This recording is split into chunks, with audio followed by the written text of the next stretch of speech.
Ladies and gentlemen, boys and girls, good evening and welcome back to the final week of the North American Challenger League qualifiers for season number 11. My name is Jesse J. Chick. I'll be casting tonight alongside Red Cube, your first time casting here on the channel with me, and Ty is going to be observing for us. Red Cube, welcome to the cast.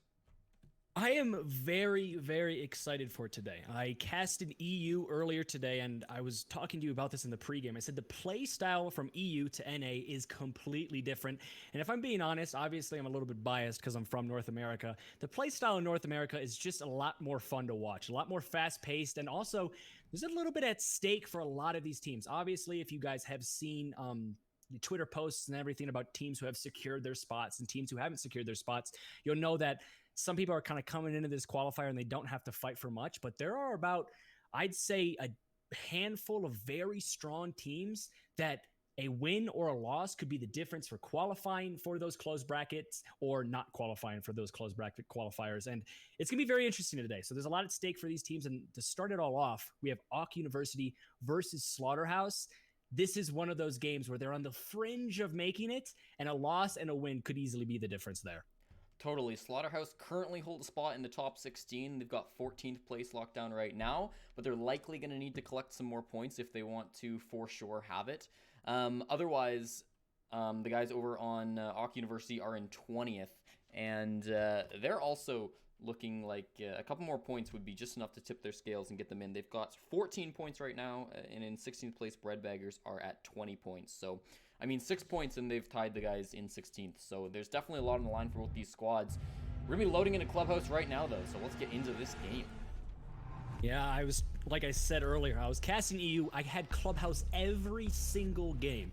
So it's just going to be continuing here. So Clubhouse for the third time today. And Clubhouse is one of those maps where the ban phase can really influence the way the game actually goes. And I say this because if there's a really odd ban or a ban that we haven't seen before, the complete play style of Clubhouse can 100% change. And while starting off a Maverick off the board, I'm not necessarily expecting anything to change because, well, Maverick is the 100% ban you're going to see on Clubhouse 9 times out of 10. It looks like we will have a rehost here because I believe that the sides are not correct. So we're going to have to rehost. This is North America. Yeah, this is North America. We're goes. used to this.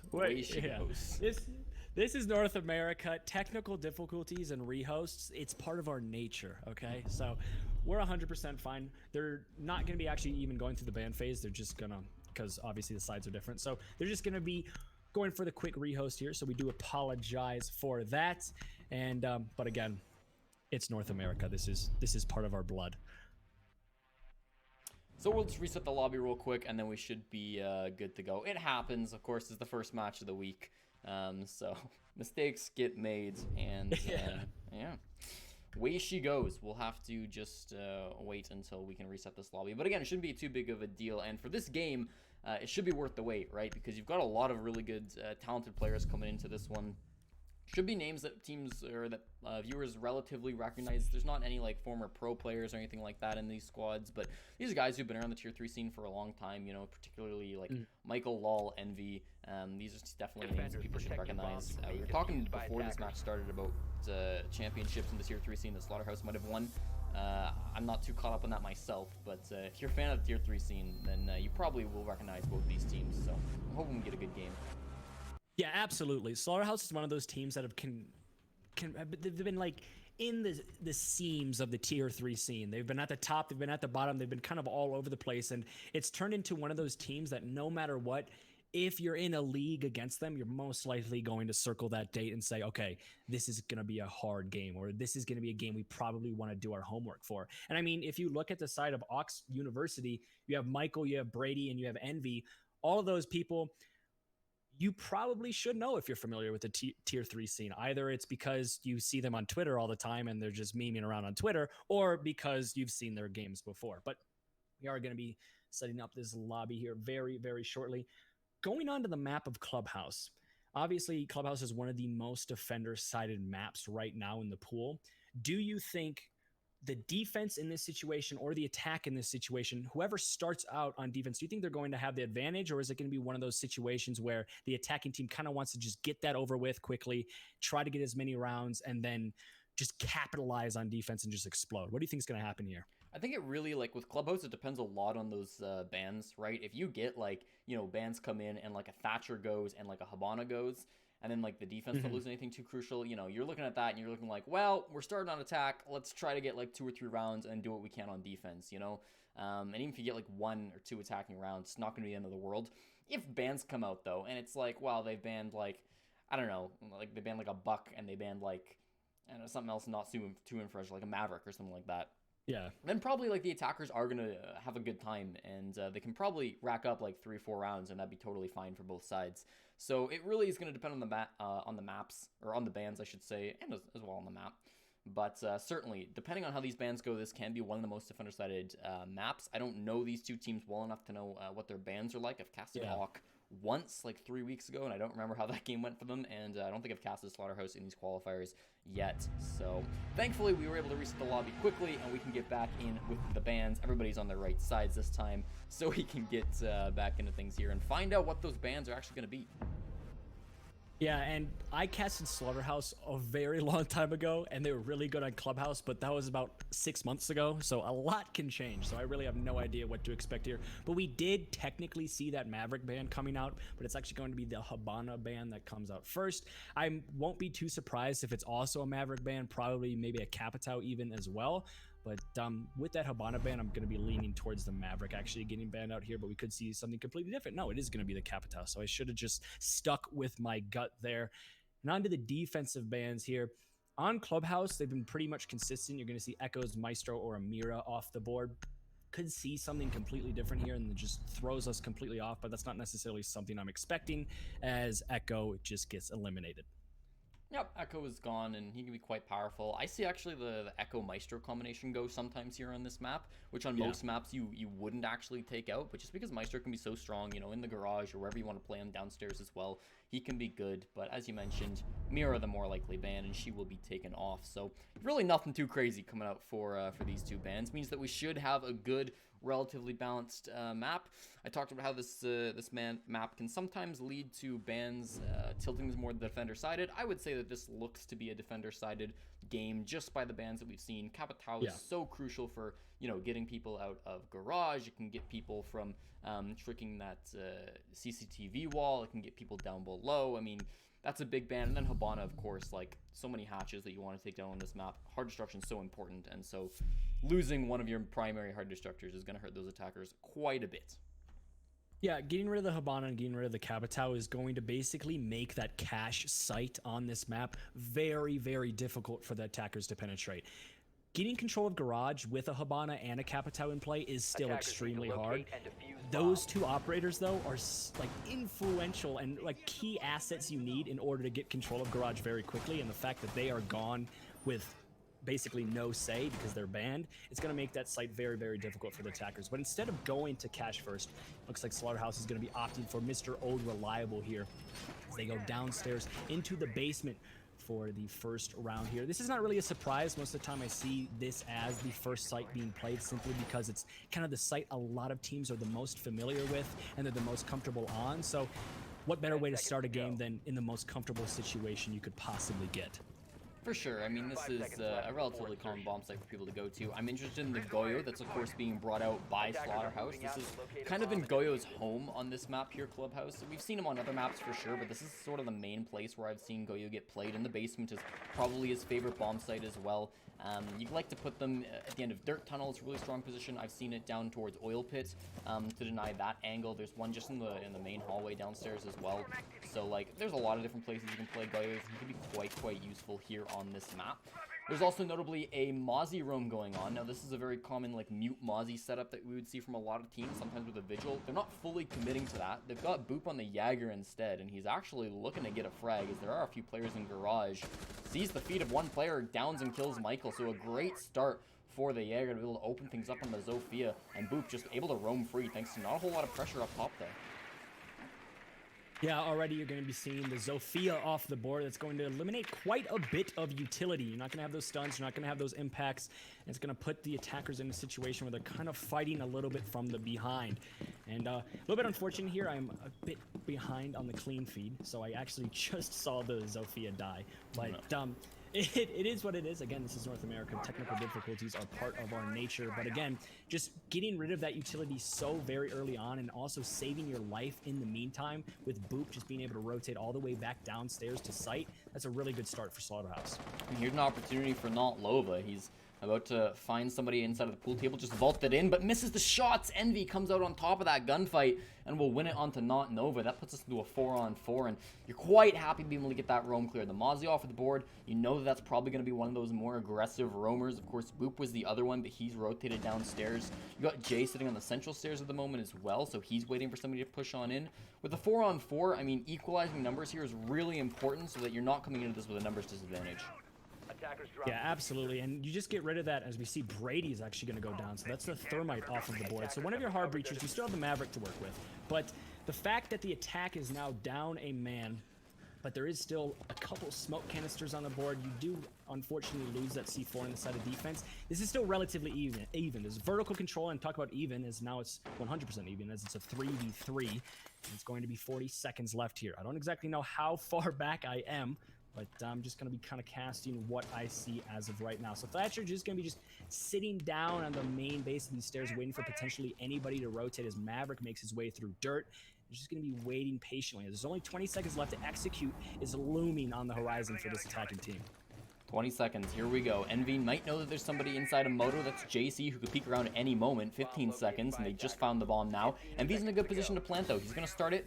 Nobody really pressuring him right now. There's Boop with a great shot. Swag with a shotgun denies the plant as well. And some all the way outside the building. What are you doing, bud?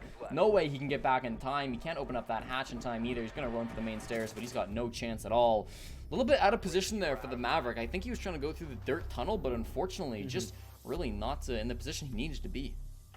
Yeah, time management was definitely an issue there, and I think a little bit of confusion on the side of the attacking team because we saw Maverick was positioned in dirt tunnel almost the entire round, and then when the execute came out, he was basically left alone on Lonesome Island and in a 1v3 situation. So when the execute came out, and I guess maybe they were trying to call for the Maverick to push in, he didn't push in, and then he was put into a situation where he has 5 seconds left and he's basically useless. He's outside, and there's no way he's going to be able to get 3 kills in 5 seconds or even try to plant the diffuser down. So unfortunate there for the attacking team. It was just a little bit of a misplay in terms of managing their time, and that's something I saw quite a bit of on the EU side of things. And already in that first round, we can see those carryovers are definitely replicating so far.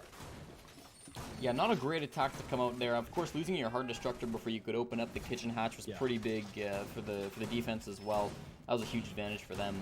So I'm hoping that maybe they just play a little bit safer for Aki University. Take a look at that last round, and I think it was defined by a lot of kind of unnecessary deaths, right? Sometimes people just fire you through the floorboards, and like there's not a whole lot you can do about that except wish that they hadn't. But particularly that opening death onto the Zofia, I feel like that's something where now that they know, you know what, let's not take anything for granted. Let's not assume that we have any free ground. Let's be a little bit safer. Let's drone a little bit more. I know it can be tedious when there's a Mozzie playing up on that top floor, but it is very important. So hopefully in round number 4, when they reattempt that bomb site, they can take things a little bit slower. We're starting off here on second bomb site CCTV though, and this is going to be pretty standard hold. Again, a Goyo being brought out is really interesting for me from not Jay. Who's that?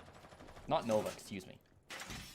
Yeah, so Goyo on this site, I actually haven't seen him utilized very often. This is actually the first time I've seen Goyo on this specific site. I've seen him in Clubhouse quite a bit, but it's normally on that downstairs site. So it's going to be interesting to see how Not Nova decides to utilize him. So it looks like he's actually going to be positioned mostly in that construction area and just try to be the buffer between the attackers and the site and construction. So I think he's just going to be trying to hold that off for as long as possible. But as of right now, it doesn't really mean much because the attacking side is going to be completely focused on this east side and instead gaining control of the assets that are as far away as possible from the Goyo. Jaeger downstairs though is going to make it a little bit harder for anybody trying to waddle up the stairs, but with that wall already being open, you don't necessarily need to see many attackers going for gunfights against that Jaeger. But just as I say that, Boop is able to find one onto the Buck. So say goodbye to your soft destruction and say goodbye to your grenades.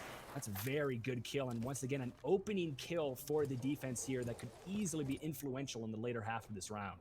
Yeah, and it's questionable. Why is Boop allowed to do that? You know, as attackers, this is another situation where you just don't have the control that you need. You're not locking down these flanks, and because of it, you're losing the first frag. Puts it into a 4-on-5, and the buck going down is huge because usually that would be applying pressure from below, going to open up that CCTV wall. Now, they've opened it up anyways. Michael's obviously staring right through it, and he's also staring all the way into Cash to try to find a gunshot. It's JC, however, who lands a shot onto him, and Michael gets his head blown straight off. That is not a fortunate series of events. Oh no, it gets even worse. Some goes down as well. Boop continues to push from the exact same angle. Aki University seemingly falling apart at the seams. They've got still over a minute to do it, but man, they just don't have the bodies, it feels like. Yeah, you have a Thermite and a Thatcher, so it's technically the dynamic duo, but I don't necessarily know if that dynamic duo is going to be strong enough against a 4. Well, never mind, it's going to be a 5 versus 1 now, and it's all up to the Thatcher. He has full health, now he doesn't, as he's just going to get lit up. He's about at 50, and he is also dead. So just like that Slaughterhouse with a flawless round basically shut down that attack extremely early on. We saw the buck goes down early, and then after that they all just fall like dominoes, and Aki University couldn't get any control, get any momentum, and Slaughterhouse walked all over them. Strong case being made by Slaughterhouse that they do deserve to be in that top 16 position. Of course, a lot on the line for these two teams here. Boop really carrying a lot of the weight for me in just these opening 2 rounds. Not the other players of the team have really had a lot of opportunities, but Boop just getting those opening frags are constantly being a thorn in the side of Aki University. And I feel like a lot of that is just because Aki University maybe aren't doing their due diligence. They're not droning out as far ahead as they should be. They're not focusing on that roam clear. And I get it, like you're opening up the garage. You feel like you should be in a safe position, but you always got to have somebody watching that because there could always be somebody getting aggressive. And Boop has shown clearly that he's willing to do something like that. Yeah, and in the game of Siege, it's a very fine print that shows you what's wrong and what's right. And I think the thing that we're looking at this game and we're looking at Aki University, they're not reading that fine print whatsoever. I think they're getting a little bit too aggressive. They're getting a little bit too hasty. They're not using their drones properly. They're not using their intel properly. And we're seeing this in terms of the roamers on the side of Slaughterhouse are just walking all over them. Boop is able to find 2 kills below. When you already have the wall, the east wall completely open into Cash, there's no reason you should be basically investing bodies into this Jaeger. Obviously, drone him out, figure out where he is, get him in a pinch and maybe go for a kill, or force him back into the site. You have control of one of the most valuable walls looking into the site, and they didn't capitalize on it. They just all walked into one-on-one gunfights right into Boop's crosshairs, and it turned into a flawless round. Obviously, Boop didn't get an ace there, and he wasn't able to get all 5 kills, but just the fact that Boop was able to find the first 2 frags on 2 very important operators just basically was the tail of the tape for the side of Aki University. Round 3, and we haven't seen a whole lot of crazy stuff coming out from the defense of Slaughterhouse. It's been relatively standard, and I think this is a similar trend to what we've been seeing. Again, though, they're weaving the Goyo into the strategy, and I like the way they put it, too. You got one inside of Cash just looking into CCTV. You've got a couple others, like, focused more towards, like, looking at the jacuzzi wall and just in amongst the bomb sites. So, again, this can really be a good home for Goyo, and I love that they've been able to incorporate him into, like, the general strategies that people are going to be bringing on this map, because they haven't done a whole lot else. They've just sort of worked him into what has already worked. The first key, of course, is going to be surviving as the attackers start to poke holes into Cash. Now, there is Boop playing inside as well as Not Nova. They can try to challenge these holes, but Not Nova doesn't really feel up for it. Boop perhaps being a little bit more ballsy, but it seems like he doesn't really want to test his luck too much either. That's always a tough sell going up against those holes being blown into your wall. Yeah, absolutely. And this is also a situation where you just want to waste time. You don't want to waste your life. And I think this is a really smart play from both Not Nova and Boop just to say, you know what? Half of the round is already gone. Let's just get back to site and let's then see what happens when you get onto site. And we see Boop is still playing this fairly aggressively. He's going to get droned out, however, and it's just going to be the first kill is still 100% going to be going in favor of Slaughterhouse once again. Brady goes down. It's going to be a Thermite dead, your Hard Breacher off of the board, and they didn't even open up Jacuzzi Wall as Wolfie's able to find another one that's going to be on the NV. Say goodbye to your soft destruction and say goodbye to your grenades, and it feels like I've said that so many times because it seems like the early frags are always on operators who do exactly that. But Michael Lull is able to kind of even out the tape just a little bit, but it's going to be immediately a refrag there from Boop, and it's going to be all up to the Thatcher and the Maverick here. Once again, it's a Hard Breacher and the EMP duo against the world with 50 seconds left. They have a lot of time to work with, but not much ground that they can really walk on. This is just looking very, very shaky for the attack right now. Yeah, tough early losses once again. Stoop taking a little bit of damage as he's just breaking open that bedroom window. He's still trying to peek this. It's Sum as well from Construction going for some damage, but the flank comes in. Not Nova and Boop clean things up quickly for Slaughterhouse. And again, they seem to be just walking over these attackers, finding picks where they really shouldn't be. You know, like looking up through Logistics Hatch, excuse me, the Maestro, I get he's got an Alda in his hands, but it doesn't have an ACOG anymore, and honestly, even if he's got the best gun in the world, that shouldn't be something that the Thermite gives up so easily. Yeah, I think the name of the game is the fact that Slaughterhouse are getting very valuable early picks, and well, you're looking at Auk University and they're losing bodies, very important bodies, way too early on. And that is extremely important in the game of Siege because every single operator has their job in a push, every single operator has their job in a hold. So if you can just take one pawn out of the game, you could really throw things amiss. And the fact that we're looking at Auk University, the last 2 rounds have lost their Buck and Sledge in the first 2 kills. That's your soft destruction, as well as your grenades completely eliminated in less than 30 seconds. That is a major issue for Auk University, and yes, they're on the attack, and this is a defender-sided map, but you're an open book right now. You gotta start closing the pages. You gotta start changing things, because right now, the way you're looking at Slaughterhouse, they could easily start running away. And again, not a whole lot changing in terms of their defenses. It's just been the standard stuff that's they've weaved Goyo into. Again, there's just going to be one in the main hallway. There was one in Dirt Tunnel, and the last one, he's got a few different options with it. It looks like just based on where he's playing way down below, it could be down by Blue. Not a bad spot at all. Not Nova, of course, going for another roam up on this top floor. He and Boop were very important on that first round. And I said, you know, back when that first round just ended, I want to see a little bit of adaptation coming in from Auk University. I want to see them walk into this be a little bit more safe. That's kind of what I'm talking about. I mean, JC's just getting more and more aggressive for Slaughterhouse. Boop's still roaming around as well. But he gets some damage off of Sum and doesn't really lose a whole lot else. That's an unfortunate loss to take, but at least he stayed alive. You know, at least you were ready for a run out like that, even if you're not hitting every shot that you'd like to. So I still think that's a bit of an improvement coming out from the attackers. Auk University, you could call it playing scared. I don't think that'd be an unfair thing to say, but if nothing else, they're at least playing a little bit more safe because of that fright that they might be playing with. Yeah, absolutely. And I think playing scared in this situation is something we can't get mad at them about, because we just talked about the fact that they've been losing bodies way too early. What's the best way to stop losing bodies? Stop peeking, stop putting your bodies in a situation where you can die. And that's going to kind of turn into a situation or a representation of something that looks very scared or very passive.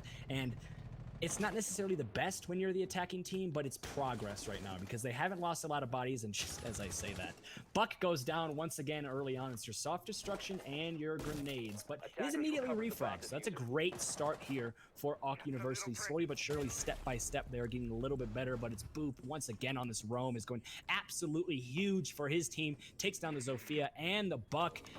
And this is just turning into basically the same exact round, just at a much longer pace.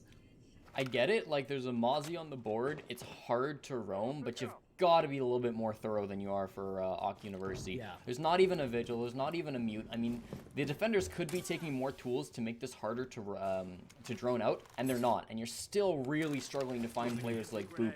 And you're losing a lot of bodies because of it. Obviously a 2K on the round right now, and he's still up here. The attackers, instead of like droning him out, cornering him, and then taking like a 3-on-1 to flush him out quickly and efficiently, you're just leaving him up here. They're going to send one body at him now. Not really sure where this player's playing at. Boop still has a lot of free range. There could be a drone telling him where exactly Boop is at. He takes the gunfight now. Stoop on so little HP. He does hit the headshot eventually. Boop will fall up in the master bedroom. But man, that took a lot of time and a lot of health. Not even just on the Thatcher, but the 2 bodies that Boop was able to take down in the meantime. So now you're pushing. You can drop down to the site. Great, congratulations. But you only got 30 seconds to do with, and not a whole lot of HP. Here's an opportunity for Wolfie to make this even worse, and he does a little bit of damage with half the HP off of Brady. He can still go for a drop. JC back inside of Memorial, which is where he was initially playing in that round number 1, a strong position. He opens his barricade and takes this gunfight. Not super advised, but hey, if he needs to, there he goes. Wolfie sees someone drop through the smoke, but he loses the gunfight. Unfortunate. Brady's there to win it. 10 seconds and starts that plant. Now JC and Moto and Swaggy coming in to deny this. Does he have the angle? No, it's being watched by some. This has actually been a great execute despite the little time. JC in a good position, needs to not blow up his own Goyo. Finds a player right in front of him and can't hit the shot. Brady's there with the headshot. Take it for Auk University. Really well done by them despite a lot of disadvantages going into that push.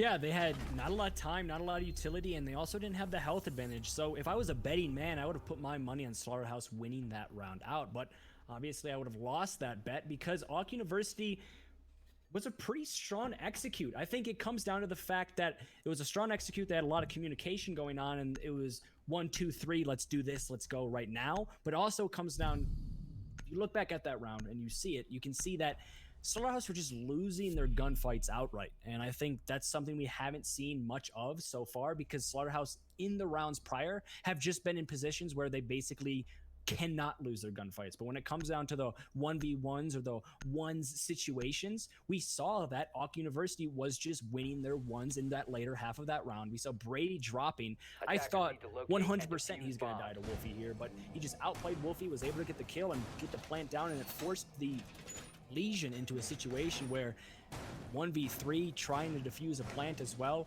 it's not really an very advisable spot to put a defender, and just like that, that's exactly how Awk University won. Can they replicate that though? However, that's going to be the question here, is we are going to be going back downstairs, and could the push be exactly the same? If so, I would actually probably think Slaughterhouse would come out on top, because again, it comes down to the fact that a little bit of luck with winning those one-on-one gunfights, and also just somehow not dying with how little health. That execute, and well, actually what happened prior to that execute wasn't necessarily the most pretty for the side of Awk University. So they definitely, I think, got to change things up a little bit here, because Slaughterhouse, if that same thing happens again, would most likely take the W.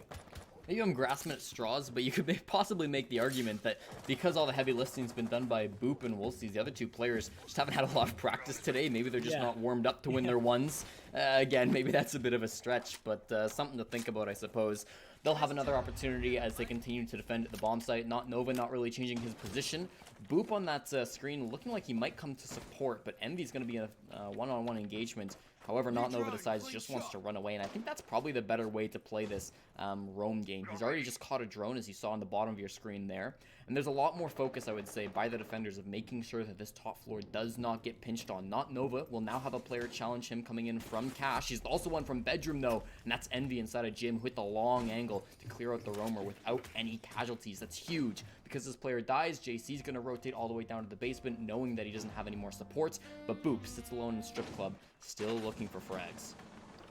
Yeah, I think that's one of the first times we've actually seen Awk University escape that initial engagement without losing a body.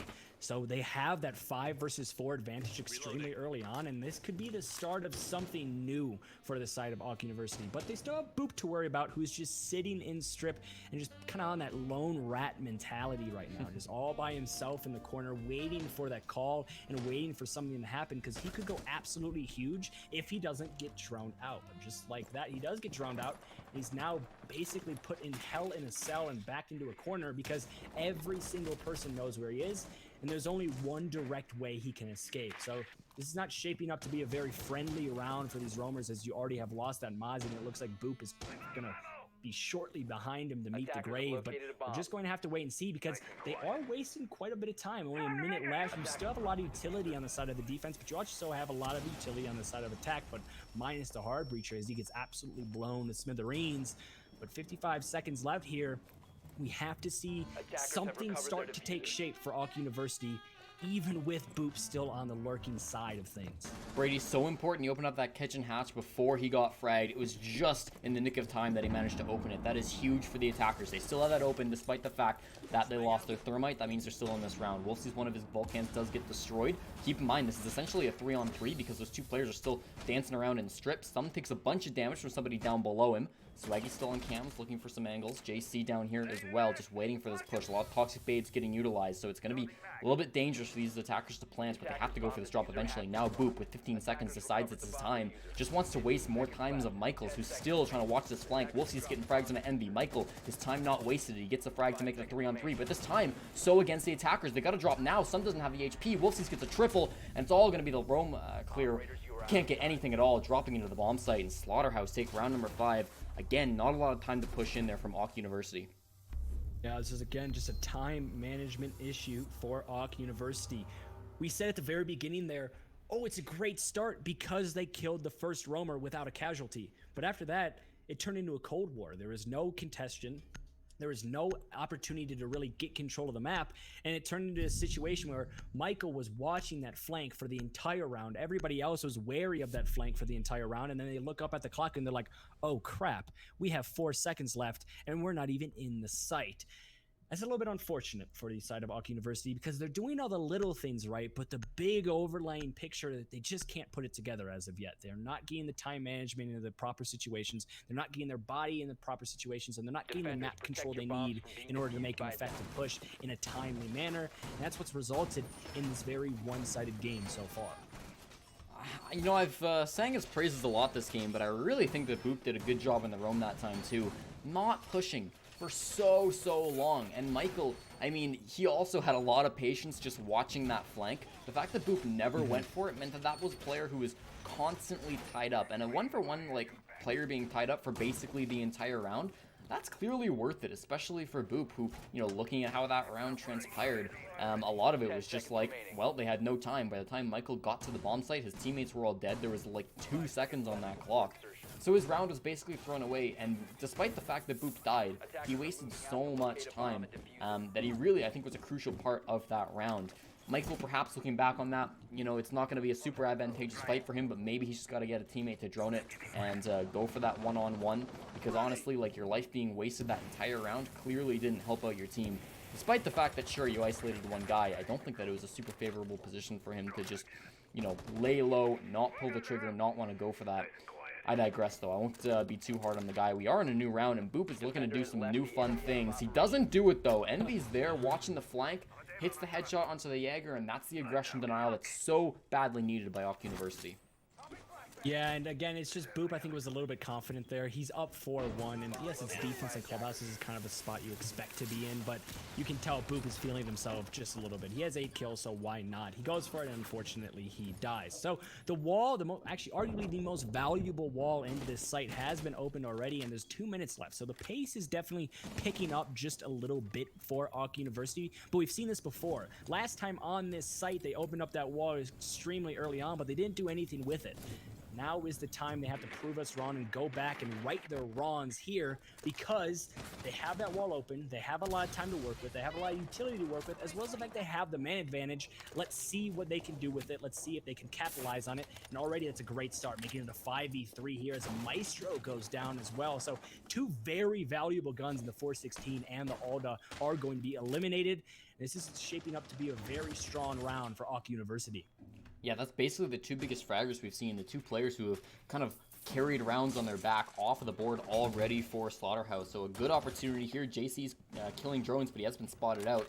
Not Nova finally gets one for his team as he finds Envy. So that's a player now down on the attack, but still, I think you're at this man advantage. You're quite happy with it. Michael, a very smart pick on a JC. Not Nova goes down as well. The revenge from Snoop and his double. Swaggy all alone now, holding on in a 1-on-4. He's got over a minute now to hold on as well. Brady starting this plant. Second last Toxic Bade goes out, but he gets shot down. Michael watching the flank. A really strong hold by Auck University once they've gotten into the site, and they'll take the round. And just like that, it's going to be a 4-2 split going into the side switch here. And on the map of Clubhouse, 4-2 split when you're the attacking team is actually pretty nice. And if you look at just the way Slaughterhouse has been playing and the way Auck University has been playing, you could have easily have seen this 5-1 or even 6-0. But the fact that we saw 2 rounds get grabbed out of this, and now we're going to be seeing the side of Auck University on the defense, those 2 rounds could just be enough of what they need in order to kind of push them into a position where they could potentially tie this game up, take the lead here on defense, or just basically run completely away with this game. So we swap sides, and I'm always interested in taking a look at how the defense has changed between these 2 teams. Notably, the Goya was a constant, especially for Not Nova, who's playing that every single round. We start on Gym Bedroom, which is already a bit of an eye raiser, but they seem to have brought the standard stuff for it, right? Snoop going to be bringing that castle, kind of the key defining operator that you're going to be going here, or perhaps maybe a heavy roam when you're playing the basement site. But no, it's just going to be an attempt to hold on to the gym. So fair enough, you're putting those on mostly the outside windows as Snoop, and I'm interested mostly to see what they want to do in terms of roam game, right? Because last time a lot of it was defined by, you know what, Boop just going off, running around that second floor, running around inside of Cash and a bomb site like this. If they do something like that again, then perhaps we'll see the sides go another 4-2 split. We can make it all the way over to overtime. Brady with that outside Valkyrie cam does make me a little bit excited for what might be coming out from the defense. Yeah, just having the Valve cams outside normally points to very aggressive play and maybe some runouts to ensue, but we're just going to have to wait and see. And talking about aggressive play, Boop has already made himself known in Garage and has gotten complete control of Garage as well. But like you said, the fact that the site is gym bedroom, this is something you don't typically see in the first go-around on defense, and it made it, he just threw off the side of Slaughterhouse just a bit, because the operator lineup isn't necessarily bad for attacking gym bedroom, but it's not necessarily 100% what you would always bring. Yes, you still have the Thermite, you still have the Maverick, and that could easily open up the Jacuzzi wall and get control of Cash, but you might want to kind of change those operators just a little bit here and there to make that push just a little bit more effective. As we see Jaeger here, who is retreated back into construction, is going to say, you know what, there's no way I can survive in that, and is going to play his life and decide to join back up with his buddies who are sitting in sight. But Cash has been basically gifted to the attacking team right now, and now the objective is trying to push into that construction area and put some type of presence onto the surrounding areas of the site. With this Valkyrie looming and kind of the roamers all over the place in off-site anchor positions, it's definitely going to make it very hard for Slaughterhouse to get that surrounding control they need in order to make an effective push. They haven't gotten too aggressive just yet, just opening the necessary stuff. They've taken control of Cash, and they've got a good angle into construction. This is basically theirs as well. As long as they can open up this castle barricade, which is what the Maverick's working on right now, he just makes a little hole to peek on through. Fair enough. This hold, though, hasn't been really dislodged too heavily. As you can see, Envy still has some of those Valk cams inside of construction. That's pretty huge. They're opening up walls still now. They've got the Jacuzzi open, I do believe, so there's a couple different opportunities for them to make their way in. Not Nova, a great grenade. He drops because of that frag going his direction. Some finishes off Boop, though, and Not Nova doing so good inside of logistics. He's got two more players that are about to challenge him. One of the main stairs. He gets that shot, a triple on the round. One more still rotating up these main stairs. There goes the grenade. Can it hit? Not quite. Not quite primed long enough. Wolfsies can start this plant, though, and so a lot of work already being done on the pinged player. Here's Envy denying it, doing his best. The double so big with the SMG-11. One clip is all he needs. And that diffuser is on the floor. We're in a 2-on-2. Peeking the smoke once again. This is such a tough gunfight. Not Nova with the quad, looking for the last frag. He's down below in the pool table. Can't really get the angle he needs to. He's going to have to go for this rotation. Has the nitro cell. Doesn't have the info. Totally the wrong position. He's going to go for this rotate and win the post plant. Not Nova goes for the plant as well. Of course, one more frag and he will have that ace. But JC might be able to get this frag first. Watching the main stairs, which is where the rotation's coming from. Has the opportunity now and wins the gunfight. JC steals the ace, but I don't think they're going to complain too much. Slaughterhouse with a really brilliant round number 7. Yeah, and Slaughterhouse there, they took what they could and they then capitalized on it. We saw the defense, they retreated out of Cash and then they retreated out of construction fairly early on in the round, and it allowed the attack to just basically collapse onto the site. And, well, Smoke, he was very, very good, but he just wasn't enough. And, oh, 1 second as I address my mic situation here. No worries. We appreciate you dealing with that. But yeah, what a round coming out. Big one, of course, coming from Slaughterhouse. And they take a pretty sizable lead. Now, you take a look at this match, assume that they aren't able to claw this one back. It's totally possible still, but just the way they've been playing, it seems like this is going to go in the way of Slaughterhouse. Somewhere between like a, I don't know, 7-3, 7-5 scoreline, something like that. So, okay, you take this as a loss perhaps for Ock University. This is okay for them. They're not going to be out of contention just because they lose this game, but it puts them kind of in the back against the wall situation. What you need for Ock University is you're really looking for a top 8 to get getting pretty lucky, or like a top 4 would certainly secure you a spot. Top 4 is probably not possible after they lose this game. So now you're looking at top 8 and you're looking to get relatively lucky. So fair enough, you can make top 8 with 1 loss. You could maybe even make top 8 with 2 losses depending on how the rest of the games go in these qualifiers. But you're not starting off on a strong foot, obviously, losing your first game. Keep in mind there's 9 matches to play in total, and when you can only have 1 or 2 losses, starting off 0-1 is a pretty big deal. Yeah, you don't necessarily want to kick those crutches out from under you right away, and that's kind of what Auk University is doing right now. Obviously, they're playing very hard, and I'm not saying they're just giving up, but they're in a spot where they looks like they are most likely going to be losing out here. But there's still a lot of game to be played. They're just going to try to prevent match point for as long as possible, and Boop is able to...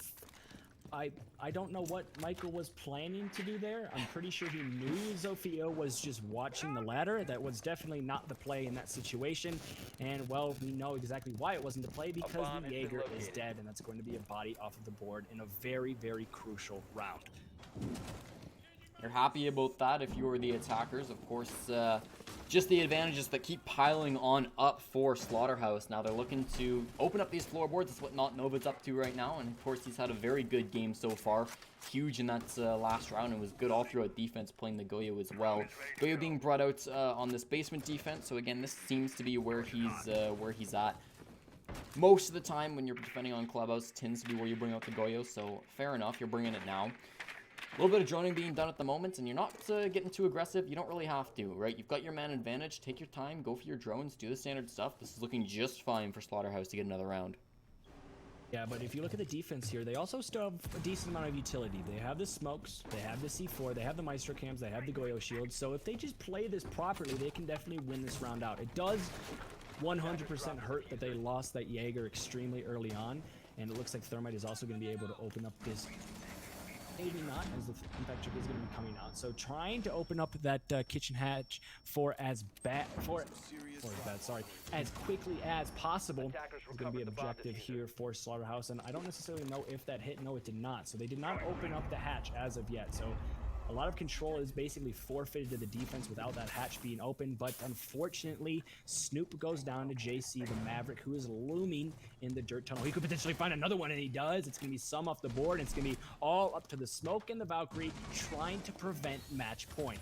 And just like that, Blue, it's going to be Boop getting the kill into Blue onto Envy, and now it's all up to the Valkyrie. Is able to find one, so Brady is going to be rotating through Memorial. Slowly but surely could potentially find another, gets the pings, and he does. So this is going to be a double kill for Brady.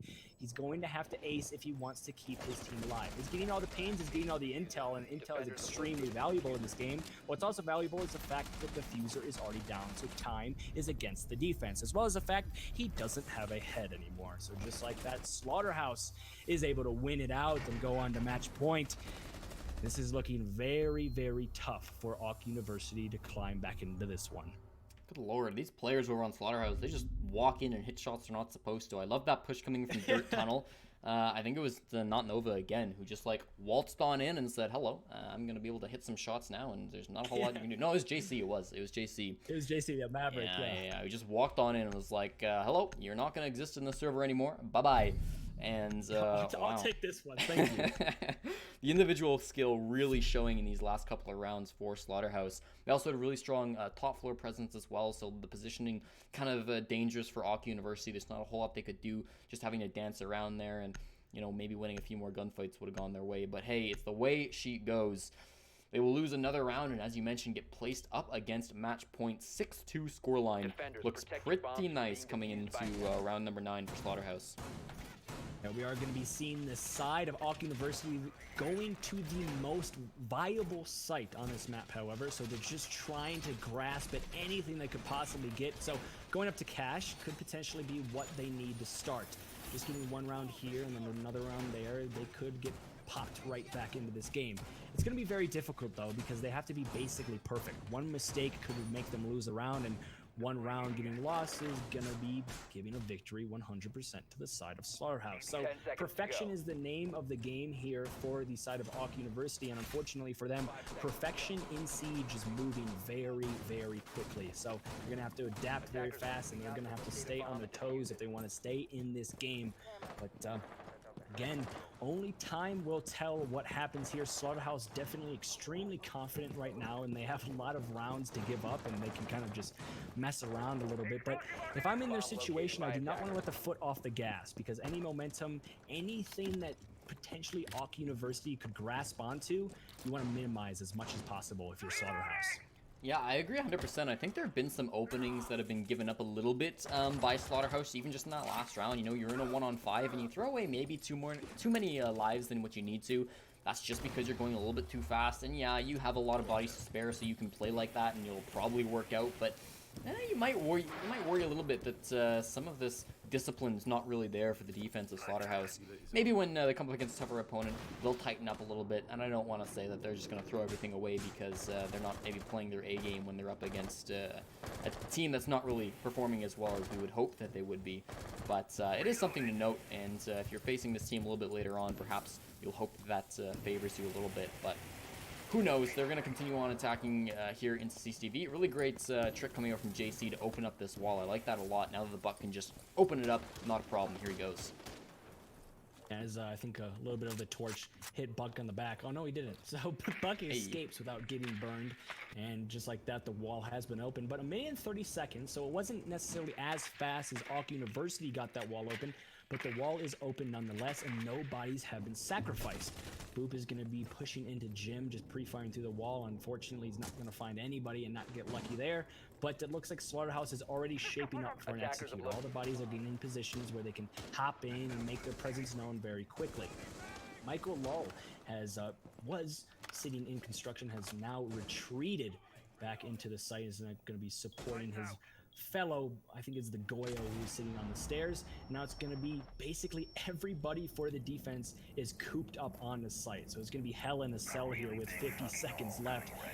You don't know what's going to happen. Brady, though, is still downstairs. C4 is going to get tossed. Unfortunately, it's not going to hit anybody. Well, it hits people, but it doesn't kill anybody. Brady, though, is able to finish off a kill. That's going to be Boop off the board, so goodbye to the concussions and goodbye to the impact grenades from Zofia. But Smoke also goes down, so a lot of utility lost on both ends of the court.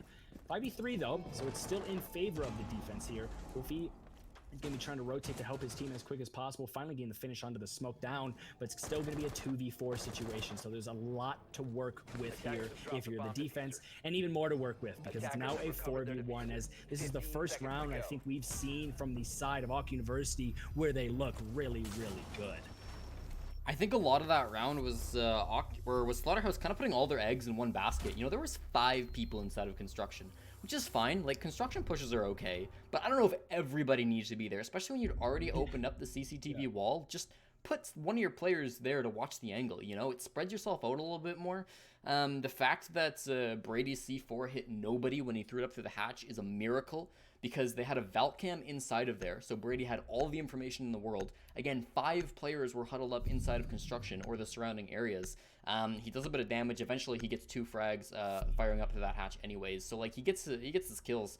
And, yeah, I mean, just interesting decision-making coming out from Slaughterhouse loses them that round in my mind.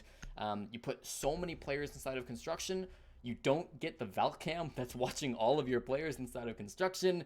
That's just a recipe for disaster, and they got some good shots. They were, were kind of able to work their way into the bomb site, but really, I mean, with that setup, that really wasn't a round that Awk University were looking to lose. Yeah, absolutely, and you're looking at Awk University right now, and the operator lineup for them hasn't changed too much, as well as the fact that even if they're on a different site or they're on a completely different location on the map, it seems as if the operator lineup is relatively the same. And in my opinion, the only thing necessary for the triumph of the other team or the opponent team is for you to do nothing at all.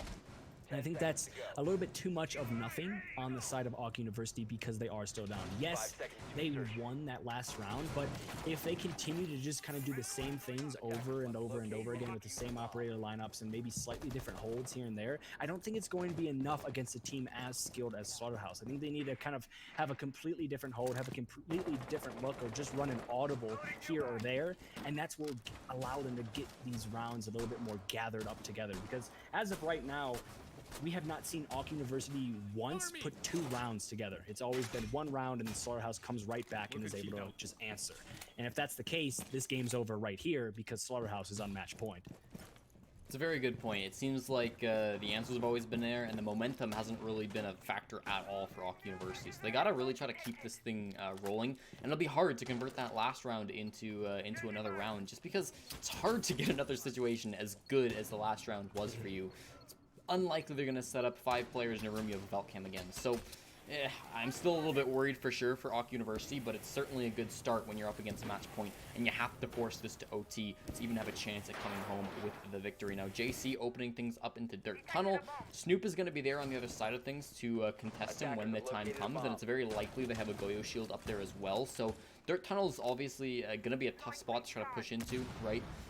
Send 1 or 2 players down there, sure, but I think the brunt of this push is going to come in through Kitchen, which is where you see Swaggy right now. And as soon as they get this hatch open, this should be the push coming in relatively quickly because this top floor has been totally cleared.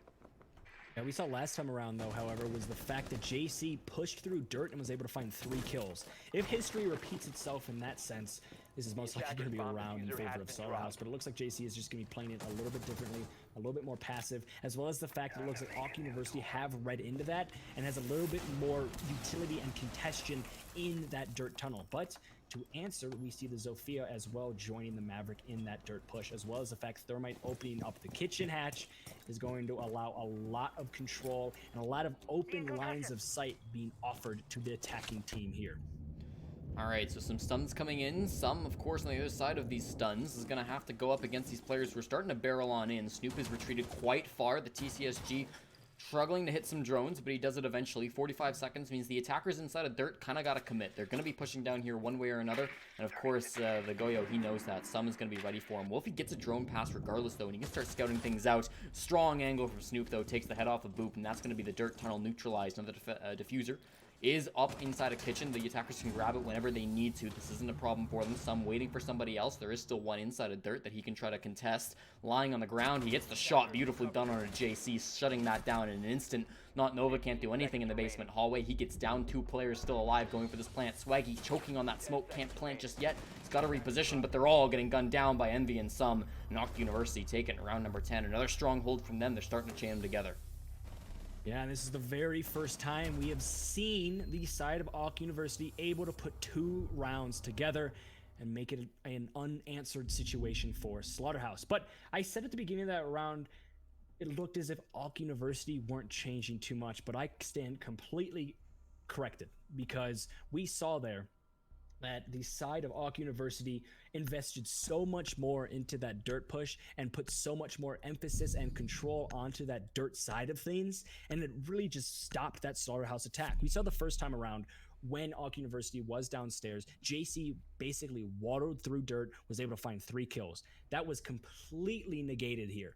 We saw Maestro and Goyo both focusing on Dirt. We had a couple other operators, I don't exactly remember who they were. They were focused on the hatch, and it was just everybody was covering everybody's back. So it might have just taken some time to get the wheels churning a little bit here for the side of Awk University, but they are looking a lot better than they were in the early goings of this game. They're looking really strong, and that's really good to see because it couldn't have come a moment too soon. They're here now. And, of course, if they can chain together 2 more rounds, and that's going to be overtime, then certainly they could win it from there. Looking exciting as they, again, continue on switching through these bomb sites. They're going to need a perfect cycle +1, which is what they're in the middle of doing. They've gone to Gym, which they've already lost once. So, obviously, the same thing with Church just a couple rounds ago, and they were still able to win it a second time. But this is something that they tried all the way back in round number 7. Difficult to say whether they tried it because they feel really comfortable or just because they were trying to catch their enemy off guard, since of course they played it first thing in round number 7. I would imagine it was more trying to catch them off guard just based on the fact that they haven't gone back to it since now when they absolutely have to. So I'm hoping that it's a little bit stronger than we saw from last time. Again, it's going to be important for me to hold on to that CCTV cache area for a long time. Michael's in there right now. He doesn't have a whole lot of utility with them. So I'm worried about how long he can stay in here. It looks like they're just going to retreat the second a drone comes up. That's a little bit worrying for me. Yeah, and the last time on this exact site, that was their big problem. They retreated too much control way too early on, and it opens up the doors for things like this. Wolfie is most likely going to be able to open up the wall, and then Ash is going to be able to just run straight into Cash because nobody is there and there's nobody contesting that angle or that area of the map, because we see Michael has retreated all the way back to Logistics. I don't like this start here from Awk University because, again, it's just too much map control getting basically gifted to the attacking team way too early on. And again, my mic is... I don't know why it's doing this. It's all good. If it just fixes itself again, it kind of comes in and out. But you've been good for 90% of the time, so I wouldn't worry about it too much. Yeah, we should be fine. I'll let you know if it messes up again, though. Taking a look at this attack, they haven't really opened up maybe what they would like to. Jacuzzi wall being sealed shut a minute 30 into the round is a little bit concerning for me. They've been focused more so, of course, on the logistics hatch, maybe a little bit on CCTV, which is where Wolfie is right now. And they've done good where they've been focusing. It's just maybe not the key areas where a lot of teams would choose to be focusing instead. They now have an opportunity to go at this Jacuzzi hatch, and they've got some players over there, but it's being watched. And look at Brady on the roam inside a pool table, hits Boop, and that's a huge frag to be able to find. That's the roam cleared down, and now you've got this control down right below Jim. That's really important. You can really put some fear into the attackers. Some of these toxic babes get utilized as well to stall out the push from construction. Wolfie's falls off the roof, and he's going to have to get back on up there unless he wants to try to challenge the roamer who was lurking inside of the pool table just a few moments ago. And the attackers, I mean, clearly not aware that Brady was down there. They seem super caught off guard and stalling out. Not Nova not stalling, though, with a double kill coming in. Michael and Envy both fall to his gun. This could be really big as they're now going for this execute. And in terms of playstyle, it looked like it was all going in favor of Ock University, but not Nova. Just goes absolutely huge and is able to find 3, and his friend is able to find another one, putting it into a 1 versus 3 situation on the match point. This could be the famous final scene here for the Maestro as the grenade gets lobbed in, but he's going to escape it with his life. He does have the Aldo, which is a very good gun, but again, he is dead. And just like that, Slaughterhouse is able to win it out, and it puts Ock University in a position where they don't want to lose many games, and unfortunately, they lost the very first game of this week, and they have to basically crawl themselves right back into contention for those closed bracket qualifiers. Unfortunate start for Ock University, but a really strong start for Slaughterhouse. Certainly, it's going to be a tough climb back for Ock, but Ock University, I think, proving why they currently sit in the top 16 and why they deserve to stay there. Folks, we've got 8 more rounds to come over the next 3 days. The next round will be starting in about 20 minutes, so don't go anywhere. We're going to try to get, again, more of these teams that are around the top 16 area, teams where wins and losses really, really matter. So there should be good games all throughout the night and all throughout the week. Don't go anywhere. Listen to some jams, and we'll be back again in about 20 minutes. We'll see you then.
wish you're not there. Go back to when I saw you. A beautiful time in a deadly year. You think I'm stupid, but I get it now. How long can we make this go? Just hurry up and spit it out, baby, cause I got to know. Don't break away, cause I want to stay, cause I want to stay. Don't break away, cause I want to stay, cause I want to stay, cause I want to stay. Don't break away, cause I want to stay, cause I want to stay. Don't break away, cause I want to stay, cause I want to stay. I let it consume me, I let it control me. I'll always be lonely, I'll never be fine. If life is a movie, it's always so boring. Where is the story? I hope it gets better with time. Yeah, I hope it gets better with time.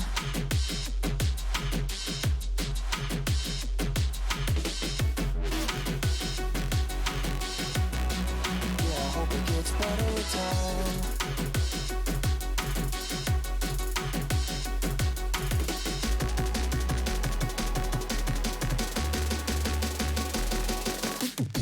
Don't look back when I call you, but does that mean that you don't care? Go back to when I saw you. Your beautiful eyes with a deadly stare. You think I'm stupid, but I get it now. How long can we make this go? Won't hurt to let it out, baby, cause I got to know. Don't break away, cause I want to stay, cause I want to stay. Don't break away, cause I want to stay, cause I want to stay, cause I want to stay. Don't break away, cause I want to stay, cause I want to stay. Don't break away, cause I want to stay, cause I want to stay. I let it consume me, I let it control me. I'll always be lonely, I'll never be fine.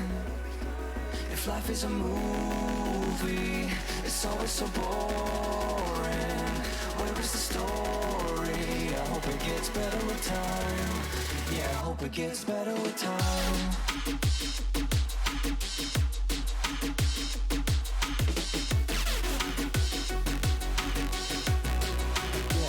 It's better with time.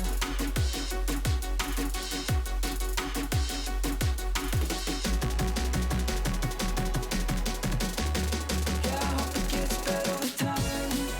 I hope it gets better with time. I hope it gets better with time. I hope it gets better with time. Yeah, I hope it gets better with time. I hope it gets better with time. I let it consume me, I let it control me. I'll always be lonely, I'll never be fine. If life is a movie, it's always so boring. Where is the story? I hope it gets better with time. Yeah, I hope it gets better with time.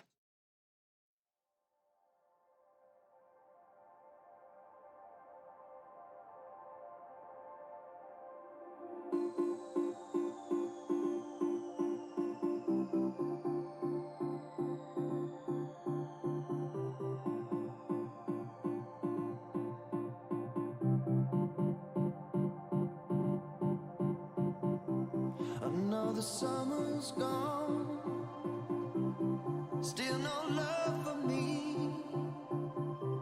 But I've been here before, still can't help but dream. Just like watercolor vision, always bleeds the colors of my heart. Think I'm drowning in an ocean, but I love the way she pulls me under.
I need that girl, that wicked thing. I need that girl. I need that girl. I need that girl. I need that girl. I need that girl. I need that girl. I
Ladies and gentlemen, welcome back to the qualifiers here for North American Challenger League season number 11. This is the last qualifier. This is game number 2. So there's a lot on the line for every single team. I'm joined once again by Ty as our observer and Red Cube as my co-caster tonight. Red Cube, welcome back to the stream. We got Joe Esports versus Honor GG tonight. Oh, sorry, your mic cut out just a little bit there, so I was really sorry. confused. I didn't know if you stopped talking My or bad, you were my bad. talking. I did not want to interrupt, so I was like, okay, I'm just gonna be silent for a second, and we'll see what happens. But yes, it's gonna be Joe versus Honor, and I think this is one of those games where I'm really close. I'm not gonna lie. I just have to put this out on out to the live audience that I'm pretty close with a lot of the players on the side of Joe. I don't necessarily know Honor as much, but just being able to kind of cast Joe in this situation, I was like, you know what, why not? Because all the other games that we wanted, unfortunately, got taken by somebody else. And, well, now we're in this situation. But like we were talking about in the last game, there's a couple teams here that still have a decent amount at stake in terms of, can they qualify for the closed bracket? Can they not qualify for the closed bracket? And unfortunately, this is not necessarily one of those games because Joe is 100% locked in, and I don't 100% know where Honor is, so they could potentially have something here that maybe if they get a win or if they get a couple wins and start racking things up because it only takes one good day, they could find themselves in a situation where they are in that closed bracket as well. Yeah, Honor Esports, they're going to need, mathematically, they're going to need top 4 to make it into the closed bracket. So it's, it's going to be a little bit tough for them, but it's possible, right? The way the point distribution works, if you get top 4 in any single qualifier, you are locked in for sure. So it doesn't matter what your past successful is. If Honor Esports can make the run and go all the way to top 4, then they'll be locked in for top 16, which is a really important mark for them. They'll come into this match against Joe Esports, and as we mentioned, Joe probably going to be a bit more of the favored side in this matchup. I don't think that's too unfair to say. I think it's fine that you maybe know everybody on Joe Esports because I'm pretty close with the Honor GG guys. I know most of their players and relatively close to the French scene in general. So we can both have a team that we sort of know a bit more about, and that'll be perfectly fine. Yeah, and we're going through the ban phase here. Maverick and Capital off of the board. Absolutely no surprises whatsoever. Getting rid of Maverick, getting rid of a Capital on the map of Clubhouse is very, very typical. And also on the map of Clubhouse, we're probably going to see maybe a Mira Echo ban or something completely different. Maybe Joe doesn't want to show anything. Well, they are going to show something that's just going to be an Echo ban, and it doesn't really matter because, again, this is Clubhouse. We see that all of the time. And speaking of Clubhouse, this is the 5th time in a row that I'm going to be casting a Clubhouse game. So, I'm really diving deep into the strats of Clubhouse today. For sure, we're really just getting all the Clubhouse that we can get. Maybe the next team will be Clubhouse as well. Our bans almost identical to what we had in the last matchup as well, with Capitao, Echo, and Mira all being exactly the same. The Maverick being banned out instead of the Habana is different, but it's not like a huge change. You know, both of those are going to be like your secondary hard destructors. If you're not bringing one, you're almost certainly bringing the other. So not too crazy bans coming out and nothing too different. I would say that the last match we saw both these teams play relatively standard. You know, I didn't see any crazy strategies. In fact, I would say that, maybe Slaughterhouse, when they first defended, played a little bit more safe because Clubhouse is kind of a map where we're seeing more and more experimentation these days with a lot of people liking to bring out the so-called SSG roam strategy. So interesting that we haven't seen too much of that today, at least in my casting of North America. I don't know what your Europe games were like earlier today, Red Cube. Yeah, the EU games are kind of a little bit of the same, which is something I did not expect whatsoever. When I looked back at the EU games on Clubhouse and when I looked at that Slaughterhouse game, there was a lot of similarities. The only glaring differences was just the pace of things. I think EU was just a little bit slower, a little bit more methodical, but there was definitely a couple rounds in that last Clubhouse game where it was nice and slow and nice and methodical, and it really looked almost identical to what we saw on the EU side of things, which is a little bit shocking because, like you said, Clubhouse is one of those maps where, depending on the bans, depending on the operators, things can get very, very fluid very, very quickly. And the fact that we haven't necessarily seen that as much today is a little bit interesting. We could see something here, though. And the reason why I'm kind of expecting maybe something out of the ordinary is the fact that Joe probably doesn't want to show any of their bulk strats because they're already secured. So when it comes into that closed bracket, maybe teams are going to start stratting or counter reviewing other teams, they don't want to show anything that's going to be glaring mistake or a glaring strat that could easily get countered. So they might be playing it a little bit safer, or they're just going to go all over the place. We're just going to have to wait and see. The thing with Joe Esports is they can play as safe as they want, but they can still have some of the best fraggers inside of these qualifiers, and I'm so excited to see what they can do. I've already casted one Wimpy Kid Ace in these quals. Might be able to cast another one. We'll see how this game turns out, because yeah, he can be a bit of a beast sometimes. He's had some wire issues in the past, hasn't been able to play every match for Joe Esports, but thankfully he's here in for them this week, because again, he's a really big player for this squad, and I'm always excited when Wimpy Kid joins the server. Take a look at this setup though. I mean, this is one of those roam strategies that I was just saying we haven't really seen a lot of today. Yeah, it's also going to be that mute roam, so it just allows, instead of having a Mozzie to deny the drones, it's just going to be a mute. So unfortunately, you won't be able to take control of those drones, but you could easily just stop them with a larger radius. You see Vigil just sitting out below, which is, this is also kind of an interesting spot for the Vigil to play. He's going to be in sight, where you'd actually expect a Vigil player to be kind of in an off-site anchor position or really far off of sight. So the fact that he's playing directly in the site is a little bit shocking in my opinion, but we can see it's kind of working here, as Rethinking just looks at the Vigil for a split second, but unfortunately dies immediately, and it's going to make it pretty hard for the Buck to pinpoint exactly where he wants to put the holes and potentially get a kill onto that Vigil, as Clix is there supporting him in dirt, just waiting for a potential rotate to come out. Yeah, so this has been pretty slow and methodical. I mean, you like the respect being shown by Joe Esports. They know that they don't want to just rush into those top floor players, and good ability to back off as well. That's unfortunate. Dark End going down to Geo, who's just watching it from the bar hatch. Rotating through Moto, not the smartest move from him, as the attackers had that position covered. So, going to be the first opening death coming out from Dark End. So, he's not going to be on the field any longer. You've still got 4 players alive, though, to try to halt this aggression. A lot of this floorboard being torn up by Geo, and he's done fantastic of that so far. Not able to find the kill on a foe. Oh man, Phoenix falling as he just takes a little bit too much damage from those bars. Rethinking eventually cleans up the frag. There's another one from Clix, who takes down Maple, so the French Canadians all falling one by one. Tack is able to get 1 kill to make these numbers of advantages a little bit less severe, but there's Clix to get his 2nd kill of the round. Rethinking's going for the plants. Kib's not in a great position to stop it. He could get his 1 frag, and he does do so with a really nice angle from back inside a church, but this is still going to be a 1-on-3. 1 player on the defense, or on the attack, I should say. Having that height advantage is Rethinking, though. It doesn't need any sort of a height advantage, and he's going to win it for Joe Esports. Pick it up 1-0 early. And in a clutch situation like that, the last gun you want to have is going to be that UMP. So a little bit unfortunate for the side of Honor, but again, it's just a really strong execute from Joe. They put all of their assets in really strong positions. They got control of exactly what they needed to get control of, and then they made an effective execute. And that's just the name of the game in Siege. We saw it was 1 by 1 by 1. They not only got the plant down, but they also got bodies into the site, into positions where if a rotate comes out or if a retake tries to come out, they are there to get the kill. So really strong round there from Joe to start things out. And like we said, coming into the map of Clubhouse, it is a defender-sided map, so you really want to see Honor here, since they are on that defense side of things in the early going here.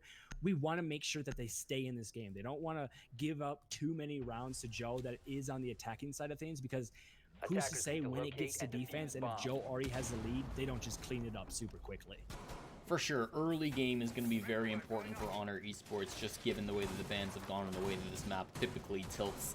They'll move to Gym Bedroom rather than going to CCTV Cache or even trying the basement again. So it's, again, not super often you see teams go here when every other bomb site is available, but that's twice today where we've seen it happen. Of course, way back in round number 7 of last game, Auck University also pulled this little bit of a fast one. It can be nice just because it's a setup that sometimes the attackers aren't super prepared for if they're not expecting it. Right, a lot of the times you go up against a Gym Bedroom, you'd like to have maybe a Buck to be able to open up some of those castle barricades a little bit easier. You know, your hard destruction is important, but it always is. You know, there's some tools I think that the attackers don't always bring to the other bomb sites. Right now, you don't have the most amount of utility available to deal with those castle barricades and the bayonet batteries and the electric claws. You kind of do need a lot just based on the setup being brought by the defense, but it's still very much possible, and I think that Joe Esports, minor inconvenience for them, they should be able to work around this bomb site. And wow, Dark End taking a whole bunch of damage as he just manages to get 1 drone for all of his troubles. Yeah, it's unfortunate. A drone for about 90 health is a trade that you are going to take every day of the week if you're the attacking team. And like you were talking about with the operators, the good thing with Joe right now is I don't think they were expecting this gym bedroom hold, but the thing is their operator lineup right now is relatively universal. Obviously, there's a couple discrepancies like you were talking about with getting rid of the castles and getting rid of the electro claws, but it should be relatively simple just to kind of put your utility in smart areas, and it shouldn't hinder the push from this side of Joe. It might slow them down in certain areas and certain aspects, but it shouldn't be the end-all be-all for them. But we can see they all stalling out just a little bit here as we are reaching that 150 mark, and not much has happened besides that Jaeger going down, but it looks like they're just going to be setting up to open up this jacuzzi wall as soon as possible. Thatchers are going to be released, and it looks like Clicks is going to be just placing it. Phoenix going for the trick, though, could land it, but unfortunately is going to get Zofia stunned, and that wall is going to open it straight away, and he is going to have his back turned to a very powerful gun that Wimpy was holding. And just like that, the Bandit goes down first. You also have the Jaeger, who's very low on health. Not the best start here for the defense. Certainly not. I mean, already 2 players very close to death. One obviously already died. So this is tough. Gio in an interesting position to go find Gibbs, who on the castle is an interesting choice to go for that roam strategy with. He's down on that first floor. Could come for a late game flank because Gio decided not to push that player. We'll see how that turns out. Ollie's getting frags. Dark End, the low player, does eventually get finished off. Tack rotating in through construction, trying to find somebody. Gibbs is there from down below to finally take down Clicks. So not expecting the castle down inside a pool table. That's a really huge pick. Now, though, the attackers will turn their sights towards him. Yeah, they ignored the castle and did result in the death of one of their fellow comrades and another death in one of their fellow comrades as Ollie goes down. So Thatcher and Thermite, that dynamic duo, is going to be dead. So it's effectively a 3v3. Well, my correction, a 3v2 now as Smoke goes down. And Kaid is going to be rotating back all the way downstairs. So this is an opportunity now for the attackers to potentially go for a plant, but they aren't going to be going for it. And Castle's able to find another one that's going to be onto Geo. So it is a 2v2. Plant is coming down as Wimpy is sitting in the back corner going for the plant. And the C4 is unfortunately going to miss, and Rethinking is able to take down the castle. So it's a 2v1 now in a retake situation where Kaid has to not only rotate all the way upstairs, but also has to face 2 guns trained on his head. They don't exactly know where he's coming from, if I'm not mistaken, but they just get the scent of him or any type of sound he's most likely going to get trained on, and the fact that he did shoot there is basically going to give his position away, and with time ticking away from that diffuser, this is not looking like a situation that Kaid is going to be able to win. He's slowly but surely making his way. He does see the diffuser. He knows it's on the bed. He's either going to have to go for the kills very quickly here or just stick it on the diffuser because he is 100% out of time. And this is going to be a round win for the side of Joe. So 2 rounds on attack now for them, and they take it 2-0. That round was a tough one for Honor Esports. I liked the first rotation down below. Obviously, it worked quite well for Kibbs, who was able to get a 2K on that roam downstairs. But unfortunately, I don't know that dropping down the second time was really the play for Clicks. Or not from Clicks, excuse me, I should say, from Tack, who also tried to go for that strategy, and then it was just way too late for him to rotate back. I also would have liked to see maybe a little bit stronger presence on the sites. If Maple had been able to hold that for a little bit longer, perhaps Tack gets around a little bit faster, and then you're feeling a whole lot better about holding that against all the players on Joe Esports who are now barreling into your bomb site. But it's the way she goes sometimes, and round number 2 also going to go towards the attackers, and a strong push, I would say, overall from Joe Esports, who look like they are the stronger team in this matchup so far. We'll go down to the basement for round number 3. Defenders protect. Yeah, so opting to go back downstairs to Mr. O Reliable is going to be the side of Honor. And the way you can look back at those last 2 rounds from Joe is you can see that their attacks are pretty surgical. They know exactly what they need to get control of. They know exactly what they need to watch, and then they execute when they need to execute. And I think that's something Honor is just getting overwhelmed by just a little bit. We saw that in the early goings of these rounds, Honor is right there with Joe. They're wasting a lot of time. The roam presence is fairly good. Yes, you might be losing a bandit early on. Yes, you might be losing a Jaeger early on, but when it comes down to it, they're meeting head-to-head with Joe in the early goings of those rounds. But once Joe gets in positions, once they know exactly what they need to do and they have gotten control of exactly what they need to have control of, it's almost surgical. It's just instant from Joe, and it's kind of, that's the situation where you see Honor start to slip up and a lot of the bodies of Honor start to fall. And I'm kind of expecting that to continue here because, like you said, Joe, we know they're a really skilled team, whereas Honor, they're still fighting to get into that position, but we could easily see Honor adapt completely and change this game up. You just never know. I'd like to see it. I mean, there's some very experienced players in the French scene as well. I mean, Darken's been playing this game for ages and ages, so I'd really like to see him step it up a little bit more. Hasn't been able to shine too brightly in these first 2 rounds, but of course, there's plenty of game to be played in here. Round number 3, they're playing even stronger of a roam strategy while holding that bottom floor. They've brought every little bit of drone denial that they possibly can.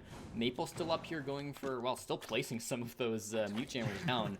A little bit late, but you know what? If it works, it works. Unfortunately, his teammates are not making it work. Darken and Tak both down. The attackers on the bomb site. Wimpy's getting a double already inside of Arsenal. This is a huge push from the attackers, and perhaps this is the way that you counter this SSG roam strat. Kibbs is there to get a refrag on Ollie, so you're a little bit better now if you're on our esports, but you're still in a man disadvantage. Both of your roamers still need to make their way back to the bomb site. Maple drops Moto, and he's looking into Church now. Knows that the attackers aren't in here. They're planning inside of Arsenal, so he's got to push a little bit farther. Wimpy Kid's going to be his opponent. Hits a nasty shot.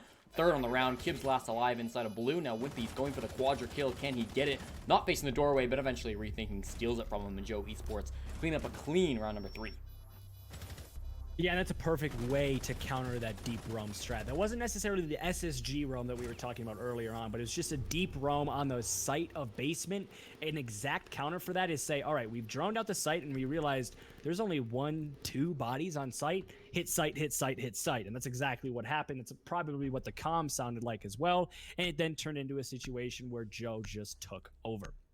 And looking at the way Joe is playing as of right now, they are definitely very confident. They look like they have the momentum. They look like they have the confidence, and it looks like they don't really have to flex their muscles too much in terms of showing strats, in terms of kind of showing something that could come back to bite them in the later half of maybe the closed bracket qualifier. So this is a really strong game so far for Joe because not much is getting put onto the line in terms of what they could lose on the map of Clubhouse in terms of strats and things of that nature.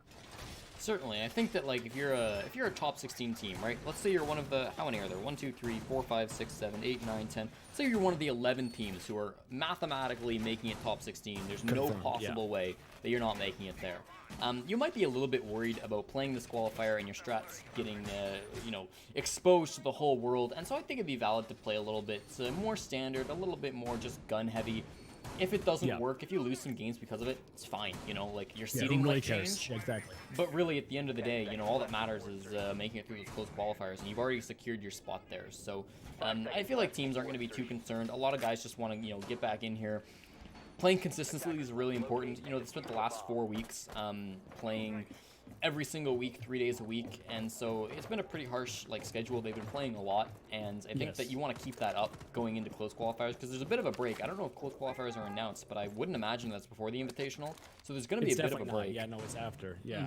So you want to be able to get as many games in as you possibly can before that break comes in, just so you stay fresh for as long as possible, because anything can happen in that break for the 6th Invitational.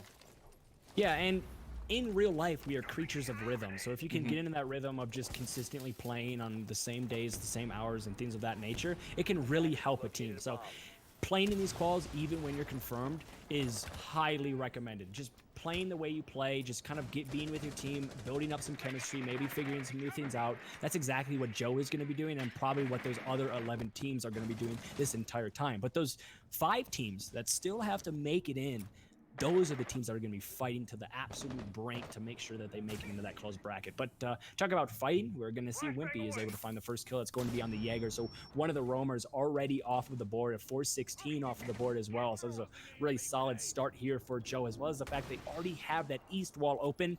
Not only do they have a lot of control, but just the fact that they got rid of that Jaeger allows them to just be a little bit more free when it comes to pushing into the building. Yeah, time management great. Maple just barely missing a shot there. Unfortunate for him. His teammate will get a kill, but he gets traded back out. Tak with a double. Unfortunately, his teammates are all falling around him, so this isn't going too well for the guy.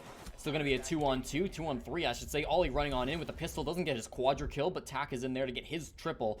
He's going to need the ace if he wants his team to win this one, or at least get that disabled. Clicks on very little HP. Just a tickle will down him. There's a player in construction he's got to be so worried about. Just outside the construction window, I should say.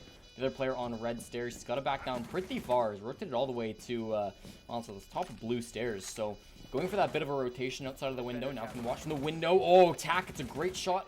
Couple pumped into Geo, but Geo still stands. Needs to hit this very tiny angle. Hits the head onto Clicks. It's the quadra kill for Tak. He'll go for this disable. He needs to not stick it. Geo's just going to walk on in. Oh, and he sticks the defuse. Tak, wrong decision making by him. Geo will deny the ace, and Joe Esports continue their win streak. Yeah, it was very, very close, but no cigar for the side of Honor. Could have gotten the ace and could have been actually a highlight reel and put that into his montage, but unfortunately, Gio was able to have that heads-up play of just knowing he's gonna have to stick it. He just walks right in and gets the freest kill of his life. As now Joe is put into a 4-0 situation, and they could easily walk away with this sweep going into the half, as well as the fact they're on the attacking side. 4-2 split is very good when you're on the defense side. Being on a 4-0 split and potentially getting a 4-2 split at the absolute worst when you're on the attacking side on the map of Clubhouse is absolutely amazing. And that's definitely something that Joe is suiting up to be, or even better. And Joe are a really interesting team to have watched throughout these qualifiers, because for the first couple of tournaments, you know, they really didn't raise too many eyebrows. I mean, they were fine. You know, they were usually placing like top 32 pretty consistently, the occasional top 16, and they might have had a top 8 in there as well. I think they did. But they weren't really somebody that you were thinking, you know what, this is a Challenger League team for sure. They were like, maybe they'll make close quals.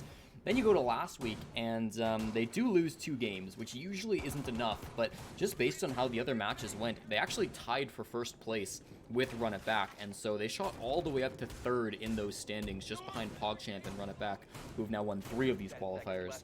So, you know, Joe Esports definitely putting themselves on the radar quite a bit. It's important in this qualifier, if I'm Joe Esports and I care about my reputation, which maybe they don't, but I think it's important in this qualifier to show up and have a good performance, just because if you, like, drop out top 32, people are going to look at that last week and they're going to say, all right, you got lucky, you're not making it. It was the fluke, yeah. Like, we don't care. Exactly. And I don't think that's something that Joe plans on doing. I think they do care about their reputation enough where they're going to show up and they're going to be like, all right, let's just get this win here. And the thing is in these CL quals, it only takes 1 good week and you could easily qualify for that close bracket. And that's why we're talking about this today, is the fact that there's still 5 teams that need to be determined.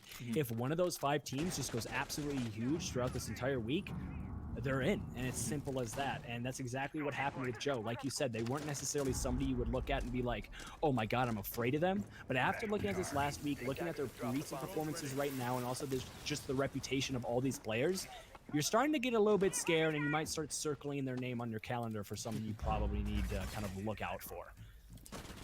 Certainly a scary team. Well, we're about a minute into this round, and it's been a relatively similar attack coming in from Joe Esports. They've focused on this jacuzzi wall, which has been what most people like to do. Already opening up in the gym is really nice. These castle barricades not doing a whole lot on the outside windows, so good pressure coming in from the attack there. Wimpy's opening up a lot of angles. You can see I like the position from Tack on your screen, and Phoenix as well on the Ella can do a lot of work from that position, but it's all going to be about reacting to these attackers when they come on in, and there really hasn't been a lot to slow them down just yet. I mean, you take a look at how Joe Esports have done. That'll do it though. Phoenix taking the first kill on the clicks. I mean, you're happy about this. Geo also getting slowed down by Gumine, so maybe things are turning around for them. Yeah, Ella just getting that first kill. I think this was the very first opening kill for Honor, and that's a great place to start. So we see the Thermite has gone down. Geo is going to be known on his location, so he won't be able to have that surprise factor of just waddling up those stairs. But there's still a lot to worry about if you're on the side of Honor. You still have Wimpy on the windows, who unfortunately has dropped, but Phoenix is actually able to find 2. That's going to be on to Ollie. So the dynamic duo of the Thatcher and the Thermite are going to be dead, as well as the fact Geo goes down and is going to be down. Wimpy goes down as well. This could be a flawless round here for Honor, but unfortunately Smoke has already died. So I take that one back. It's going to be all up to rethinking, though, on the Habana, who in a 1v4 situation, this doesn't look like something he's going to be able to win. Just tries to jump in. He's just completely stunned, and there was no chance he was winning that gunfight. But just like that, Honor in fairly convincing fashion are able to take their very first round. And like I said, you have to start somewhere, and well, this could be the start of something new for the side of Honor. Huge round from Phoenix in particular, getting that 3K thanks a lot to the Scorpion in that round, which is of course become a little bit stronger in recent days, so he's having a lot of fun with that, which is awesome to see. It's the first round they've won. It's the first time the bomb hasn't, or the diffuser hasn't been planted, so a lot of firsts for Honor Esports, and certainly something that can light the flame under their bums to get going in this game. Phoenix in particular is not really a player that I think of as a huge fragger, as a huge like player on Honor Esports. If I'm thinking about like Honor Esports particular players, like Dark End jumps to my mind, Tack jumps to my mind. I mean, these are the guys that you're expecting, at least in my experience catching this team throughout many different tournaments, to really pop off. Phoenix has been a little bit quiet in the games I've seen, so I'm really impressed by that round from him. An interesting strat too, to leave the bathroom wall just half open A lot of teams will reinforce that fully and then go for like impact tricks or whatever you might try to do. But not Phoenix. He really played that aggressively, and it worked out really, really well for him. So I like that a lot coming out on the Ela. Yeah, and just being able to find 1 round before that defensive split, could potentially find 2 rounds before that defensive split, is really strong for Honor, and could just be the momentum and the confidence they need to maybe push them onto the attacking side of things and get a couple rounds to potentially tie this thing up. It's going to be very hard though, and it's not going to be at all an easy task, so I don't want to dumb down the idea of taking rounds away from Joe, because it's just not that simple. As we could easily just see Joe come right back here, get a convincing 5-1, but you really never know. As setting up now, as it's going to be the downstairs defense. This is the most favored defensive site for the side of Honor. I think this is, if I'm not mistaken, the 3rd time they have gone to this site, so they definitely feel comfortable on this site, but they haven't won it as of yet. So this could be the time they're 100% comfortable. This could be finally the time where they also 100% win it. We're just going to have to wait and see it, but it looks like everything is setting up fairly typical and basically the exact same as what we've seen before on this site. Just droning out the specifics, getting all your drones and all the information in kitchen and as in bar as well. And just kind of establishing yourself on the first floor before you decide to execute on that basement floor is going to be the name of the game right now for Joe.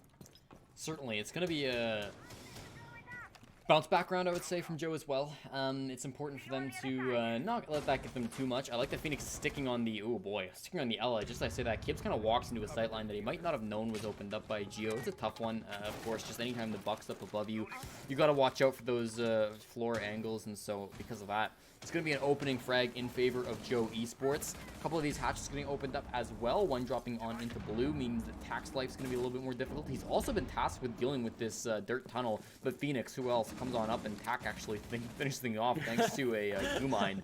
Well, sure, why not? Yeah, so confirming the kill is going to be Tac there. Takes down the Thatcher, and Thatcher has been dying early quite often in these last couple rounds, and it's been kind of the Thatcher and Thermite duo who you've seen have been kind of eliminated first for the side of Joe, but Thermite is still up. Unfortunately lost his counterpart in Thatcher, but Thatcher pretty much has done his job already. They have gotten the hatches that they need to get opened already, and now it's just going to be what Joe decides to do on the execute side of things, because they are down to a minute left, so time is ticking away, and they're going to have to start doing something. They are stalling out just a little bit, but with this pressure from Dirt and also the pressure from the kitchen, it puts Honor basically backed up into a corner, and the only thing they can do right now is bite back, and unfortunately that might not work very well, as we know just how mechanically skilled the players on Joe are, as well as the fact Ela is completely trapped and the plant is coming down. So Sight is 100% in control of Joe here, as the plant is going to get down, but it is still a 2v3 situation and make it a 0v3 situation as a rotate from the Hager all the way upstairs is able to find every single person. Now the only thing they have to find now is the diffuser, and just like that, Joe losing 2 rounds in a row for the first time here, making it a 4-2 split. Phoenix versus Wimpy Kid is the 1v1 I want to watch over and over and over again. This is, I mean, I think that was the first time they met in a one-on-one. I don't know if they met last round as well. But, man, oh man, I hope we get more of that throughout the rest of this game, because these have been 2 big fraggers so far. Of course, the Ela with the Scorpion coming out over his opponent in that one, so great job to Phoenix. Of course, the rest of the team on Honor holding things down as the plant came in was really important. You know, the plant focus has been huge for Joe. They've really tried to get it down every single round except for round 5 when that wasn't really an option for them, and this time it really, you know, got punished thanks to just Honor Esports watching them as they dropped, you know, using those toxic babes really effectively. I thought that Maple was doing a good job at that, and I mean, Honor Esports just really well done in that hold. I think right now the question is for Honor Esports, is their cup half full or is it half empty? Yes, they are down in the split, and they're also on they're down in the split when they had the more favorable side in the split as well, in terms of they've had defense before they had attack. So you could look at that and be like, oh crap, this isn't good. But they also just won 2 rounds in a row, and they could look at that and say, this is a starting point, and we're getting a little bit of momentum, and maybe Joe is starting to shake just a little bit. This is the perfect time to strike. This is the perfect time to capitalize. But again, that's the question. Are we going to be, if I'm on the side of Honor Esports, am I going to be coming into this round thinking, oh, I'm happy with what I've seen, or am I going to be coming into this round thinking it's already over because it's a 4-2 split and we're now on attack? We're just going to have to wait and see. Yeah, I don't like to generalize, but nobody's ever really called a Quebecer quiet, so there's no doubt in my mind that these guys are getting pretty hyped up right now, going up against the third place team inside of the qualifiers, and winning back-to-back rounds. It can really motivate you. I mean, they went from totally looking like limp noodles in this game to really having a solid chance, and you know, they're back into it for sure. So I'm really excited to see what they can do. Let's see them start fragging off. They've thrown Phoenix onto the Ash, exactly what he needs. It's just, he's been a fragging machine so far. Let's keep letting him do that. And the rest of the team can be there to support him. Only one hard destructor being brought out is maybe a questionable decision, especially since you're attacking down on that basement floor. If those get impact tricked, you could be in a lot of trouble. That kitchen hatch could be very difficult to open up. You could definitely open up dirt tunnel if that's your other option, but that means that the church wall isn't going to be open for you. You know, choices have to be made on this attack, so that's going to be what I'm focused on so far from Honor Esports when they go on to their first attack here. Yeah, and at the beginning of this game, like you said, it looked like it was going to have to be a situation where you had to bury an ocean if you were Honor Esports to try to get into this game. But now they're making it a little bit more doable. They got 2 rounds in a row. They are only down by 2 more rounds, and it's not a match point situation. They don't have to be 100% perfect right here. They can make a couple mistakes and still be 100% in this game. But they are stalling out just a little bit. We see that a lot of the map control and a lot of the intel that is needed in order to make an effective push onto the site is in the hands of the defense, and the attack doesn't have much presence as of yet. And somehow, Buck is actually going to go down. No, it's actually Wimpy upstairs was able to find that kill, and that's going to be a really nice kill, getting rid of that soft destruction. It is going to be immediately refragged, however. So a Buck for a Jaeger, that's a trade you're definitely going to like if you're on this defensive side of things, because not only did you get rid of grenades and soft destruction, but you got rid of half the round as well. So the play is to throw Phoenix down dirt tunnel and see what he can find. I don't think that's a bad I don't think that's a bad play at all. Obviously, one exothermic charge still be able to use from Maple, so we'll see what he wants to do with it. Still just past that minute mark, so he's kind of ticking down on that timer. Dark End starting to work his way towards his church wall. He's going to have to slow down as the Vulcan explodes right in front of him. Phoenix actually has a good opportunity to get some ground. His teammate Maple's tearing things up with another frag on Ollie, putting the player advantage in favor of Honor for the first time this round. 4-on-3 is where we currently stand on that, and the kitchen hatch got opened up, so great utility usage coming out from Maple. He's been big these last 2 rounds after maybe having a bit of a slow start. Look at Geo, though, just approaching up onto Dark End. Shotgun in hand, he will win that fight. Unfortunate, there goes Dark End, so that's going to make it back to a 3-on-3. 30 seconds on the clock, too. They really got to get down. Phoenix needs to hit some shots. He doesn't do so, though. Downs clicks. That's not going to be good enough. Geo gets a double kill onto Kibbs. Leaves it all on a Maple. He's been strong. Needs to be a whole lot better. He needs to move. He's only got 20 seconds, and he's watching the flank. He needs to go for this drop. Of course, it's going to be watched by these defenders. Actually, the tight angle being held by Rethinking. He gets down safely, but now he needs to win these gunfights. C4 gets thrown, and it connects as well. Joe Esports take round number 7.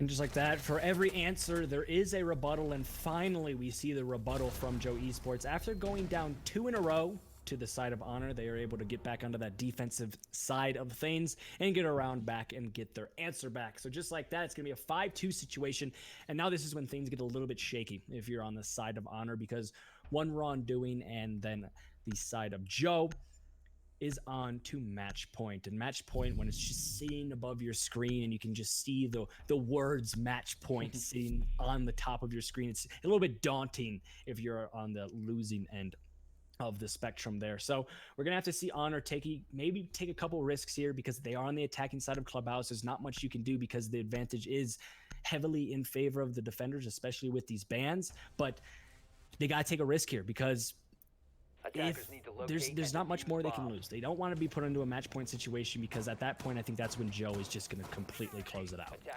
I'm going to talk about something seemingly a little bit minor, but I think it's important. Just at the end of that 6th pick phase, Phoenix 6 picks from the Twitch over to the IQ. I mean, to me, you take a look at how he played that last round, right? He kind of just walked through dirt and eventually lost some long angles. He goes to the Twitch. It makes me feel like, you know what, he feels like he wants to bring an ACOG. He wants to play a little bit more aggressive. You know, try to get some frags with something he's a little bit more comfortable with. And then, you know, you take a look at the tools being brought by the defenders. You've got a lot that can be caught out by the IQ scanner. So perhaps his teammate says, Phoenix, can you play IQ instead? Whether he really feels like he's comfortable on IQ or not, it's tough to say just this earlier on, but I don't love the fact that he's moving from an operator that he wanted to play onto one that maybe he's more now like forced to play with a little bit less good of a gun. Still a great fragger in terms of IQ, but maybe he's going to be relegated a little bit more to a clearing of utility role, which I don't think is where he's going to shine. I 100% agree. When you kind of have those types of situations where you are down in a game, sometimes just putting your fragger on a really frag heavy op that might not be the best for dealing with utility is the answer. Because doing the basics, doing the fundamentals doesn't always work. You have to kind of bring out those flashy plays and bring out something a little bit different that could potentially work. And I think maybe that Twitch pick could have been that something different that Honor needed. And unfortunately, we aren't going to be seeing that here. And well, also unfortunate is that Wimpy could not get that impact trick off. So control of Garage is basically going to be a little bit easier to take for the attackers, but just as I say that, we can see it's going to be Clicks who's able to find the kill onto the one operator that was deciding to attack onto the Garage, which was the Buck, and Clicks comes out completely unscathed. The only person that took damage in that engagement was Wimpy, who was, I think, took the initial fight with that Buck between the little crates and the motorcycles in that Garage. You gotta feel bad for Tak. 2 rounds in a row he's had deaths that are kind of not his fault. You know, a run out and then just a weird roam from Wimpy last round too. So he's had a tough time on the Buck. His teammate gonna have to do without him. Now Maple could have maybe opened up that left panel. Unfortunately, Ollie went for the wrong one, but he'll pull off it now. And will he get this bandit trick? No, Ollie's just deciding he needs to run away. That Sophia charge doing its work. So good from Ollie to escape with his life there. Rethinking is also around to try to help him out. There's Clicks getting his double kill on the round. Of course, he went out for that run out and was able to take down Dark End this time. So Dark End's been a little bit slow this time. Maybe it's, wow, double runner as well from Clicks. If he gets away totally unscathed after that engagement, he's looking really, really good in this one. Yeah, Clicks just playing very aggressively and just running outside and being able to find 2 kills on a Buck and a Zofia. That's so much utility off of the board that could be extremely useful in this late going of this round. You have 50 seconds left and you don't have grenades, you don't have the soft destruction, you don't have the impacts, you don't have the stuns. It's just a little bit unfortunate for the attacking team. They are able to find 1 kill though onto the Maestro, so that gets rid of the Alda, and we all know how good the Alda is, so that's not a kill that you can just look at and be like, oh, it's a pity kill, because that's actually a fairly significant kill. And talk about another significant kill, because that evens up the table, gets rid of the Valkyrie here, and it's gonna be a 3v3, make it a 2v3 now, and it looks like Honor is in the driver's seat because Wimpy is the last alive and he's also going to be dead. And Honor, in a round that was really shaping up to be one that they should have lost, they just turn it on and get one after one after one, and they win it there. The information game so important from Honor in that final few seconds of round number 8. You saw every time they peeked on in, they knew exactly where those defenders were. No doubt in my mind that was thanks to guys like Darken and Tak, who were dead but on those cameras, whether they had drones in the sights in advance or whether the attackers who were still alive put them into strong positions. The intel was really perfect for Honor, and they were able to hit a couple of clean shots as well to clean that up. Of course, you had Kibbs pushing in from like the construction area back by those windows. You had Phoenix coming in through garage, and then Maple was just watching that CCTV doorway or wall.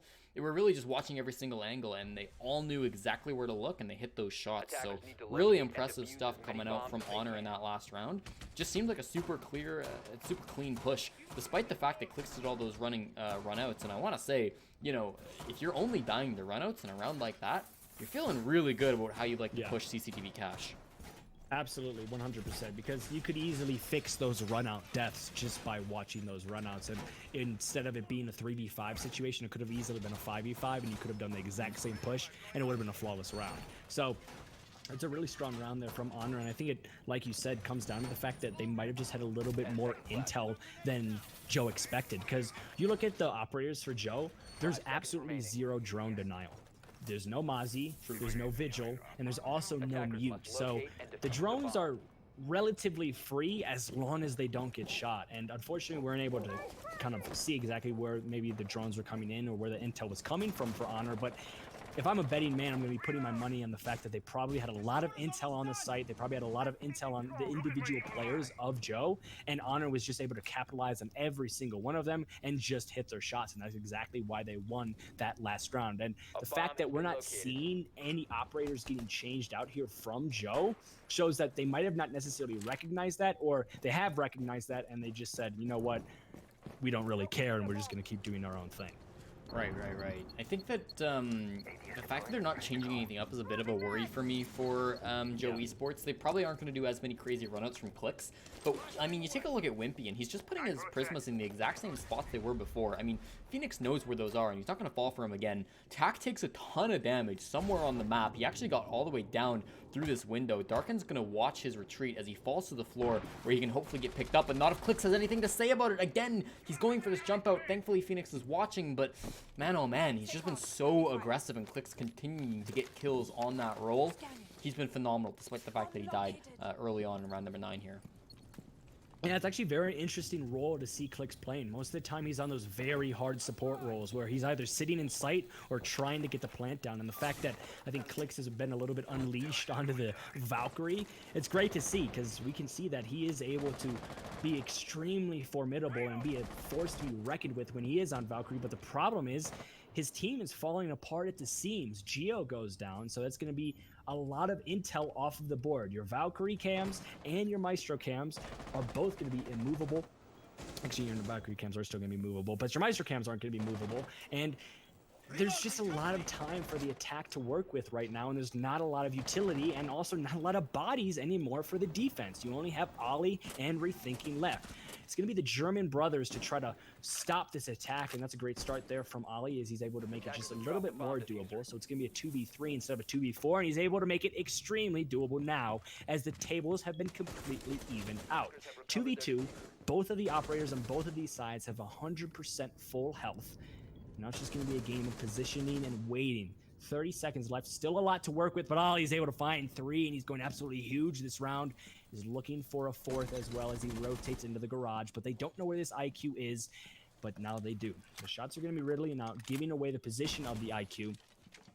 Now IQ is just going to be having to make a play here. It's a lot of a kind of a solo play mentality right now for Phoenix. Has to do something huge because it's a 2v1. Could go for the plane, is instead going to just rip off of it, not going to fake it, and now he's most likely just going to have to stick it. It should be an easy kill for the side of Joe, and just like that, again, another round where you expect the other team to win. It's Joe who comes out on top. We saw this last time. We expected Joe to win the last round, and it's going to be Honor that comes out on top. Honor, we expected them to win this round, and it's Joe that comes out on top. So it's just a very interesting pattern we're seeing so far. Ollie and Rethink and some great coordination. I mean, it's just the last second or two of that round, but the fact they both came in at the same time, basically denying Phoenix any hope of winning that 1v2 clutch, that was really important from them. In terms of how that push actually went down, I feel like Honor just needed to slow it down a little bit. You take a look at round number 8. They won it because they were taking their time. You know, they put drones in good positions, and they peaked when they knew they had the advantages, when they knew where the defenders were. This time is a similar situation. You know, there was a good, like, 40 seconds on that clock. That's time, even if you don't have drones up, that's time to throw some drones in there. And maybe their drones were already dead. You know, it's tough to know what the situation was like just because we don't have all that information, but for me, it felt like Honor Esports could have taken that a little bit slower and not just rushed on in. I will say credit to Joe Esports though, because they were playing it very, some would say loosey-goosey. You had 2 different players that were just like all over the place on that bomb site, you know? And so like, they never stood still even for a moment, and that's a big difference between how they held in round number 8 and round number 9 as well. So I mean, good stuff overall from Joe Esports.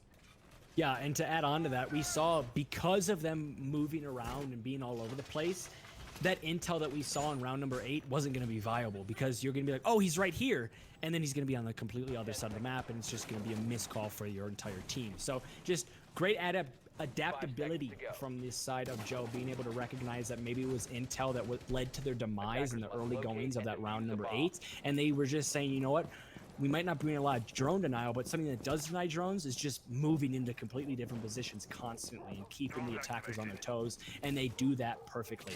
And now, with Joe on match point, they're just 1 round away from closing this thing out, and it puts Honor in a very, very tough position. They have to be 100% perfect, because any mistake could be the end for them. So this holds a copy-paste from what we see most often in Pro League. You've got a ton of drone denial. Ollie in a very aggro spot. They don't seem to know he's there. Dark End, don't back up. You're about to lose your life, son. You're going to be Tak instead. Now Dark End looks the other way, but it's too late. Ollie has ran for the hills, and he's going to walk away with a free kill onto the buck. Again, Tak has the most unfortunate early deaths in this game. You got to feel so bad for the guy. Now Honor can focus a little bit more on these roamers. They should realize that, you know what, we can't just be standing here inside a stock. Darkhand finally finds a shot on the Ollie, so the Vigil eventually gets revenged on, and you now no longer need to worry about that. But I'm worried about how focused they are on the bomb site. I mean, Honor Esports should know that when you're attacking this type of a hold, you got to be focused on those roamers. Instead, they're just going for the ignore it strategy. Let's focus on the basement and just go for it. That's going to be so tough, as Phoenix is now finding out, encountering a bulletproof camera inside of blue.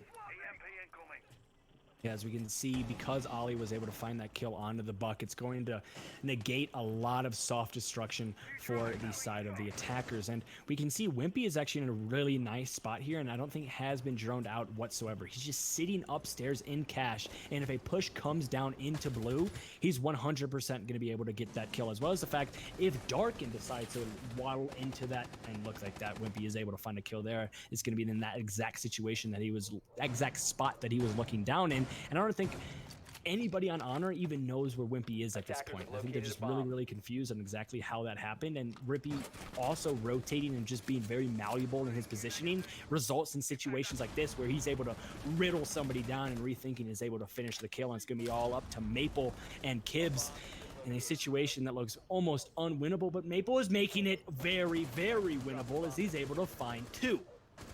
It's going to be a one-on-one. Oh no, Kibbs alone in a one-on-one against Rethinking. Maple been downed. It's unlikely he can pick him up. Sees the opportunity, but no. Wimpy and Rethinking are there. Joe Esports take round number 10 and stay in it. Man, oh man, that's going to be the game for them.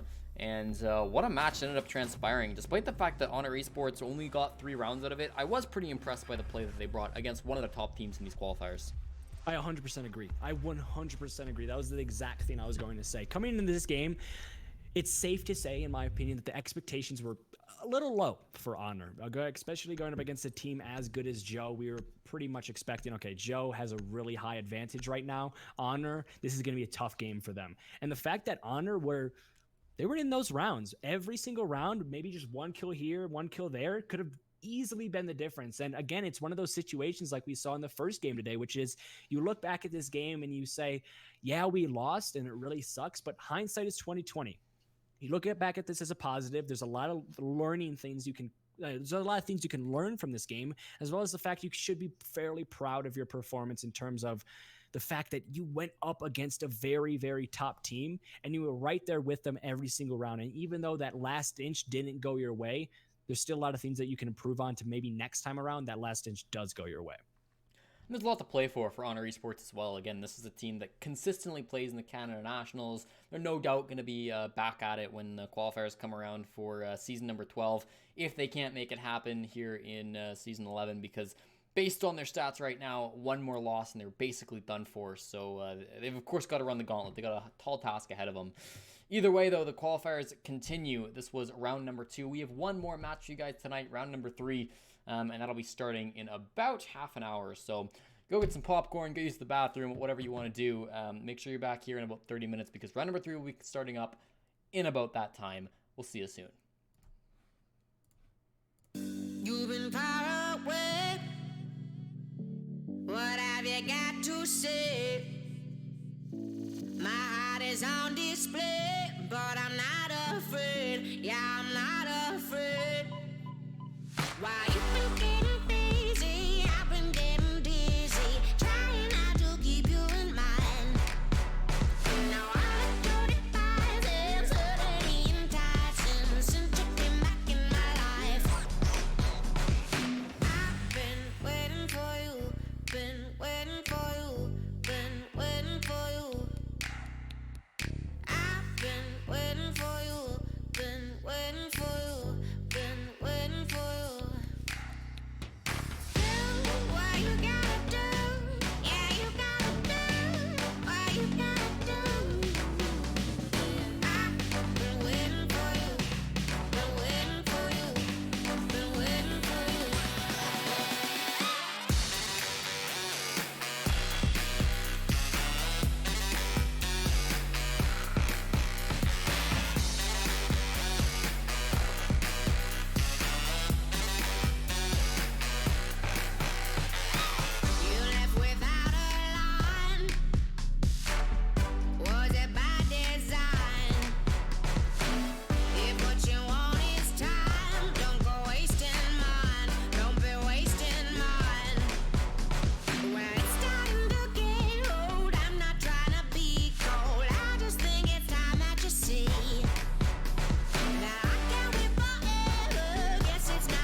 Walking on ice, paper thin,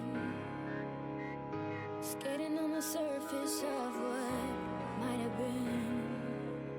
Do you wanna be set free? Voices in the sound of the cracks all singing to me. Do you wanna be set free?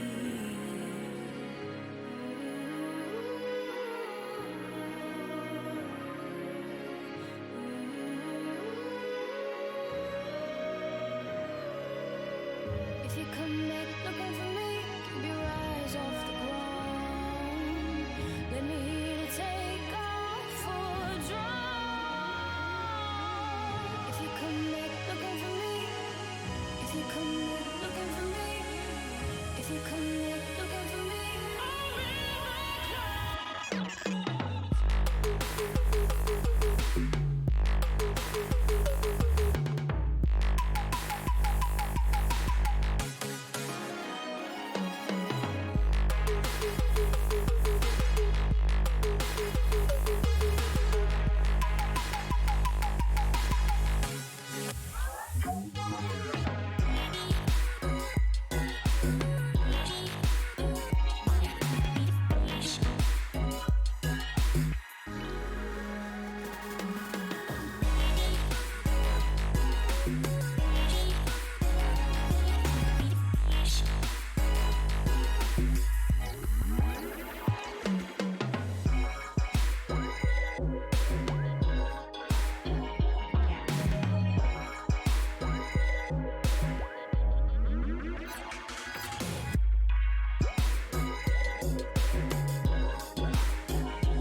walking on ice, paper thin,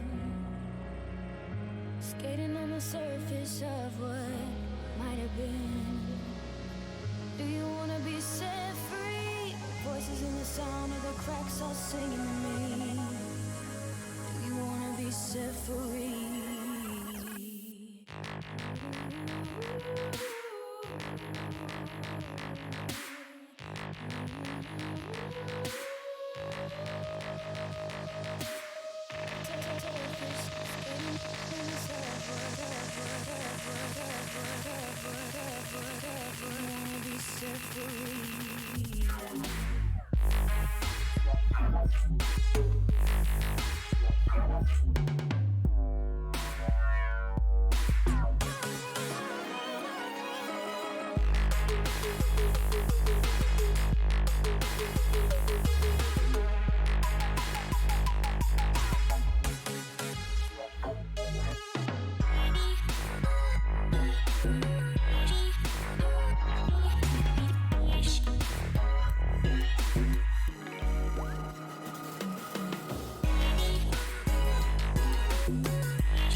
Welcome back, ladies and gentlemen, to our last match of the night. Again, this is the final qualifier for North American Challenger League, season number 11. I'm Jesse J. Chick, one of your casters, joined by Red Cube as my co-caster and our wonderful observer, Ty.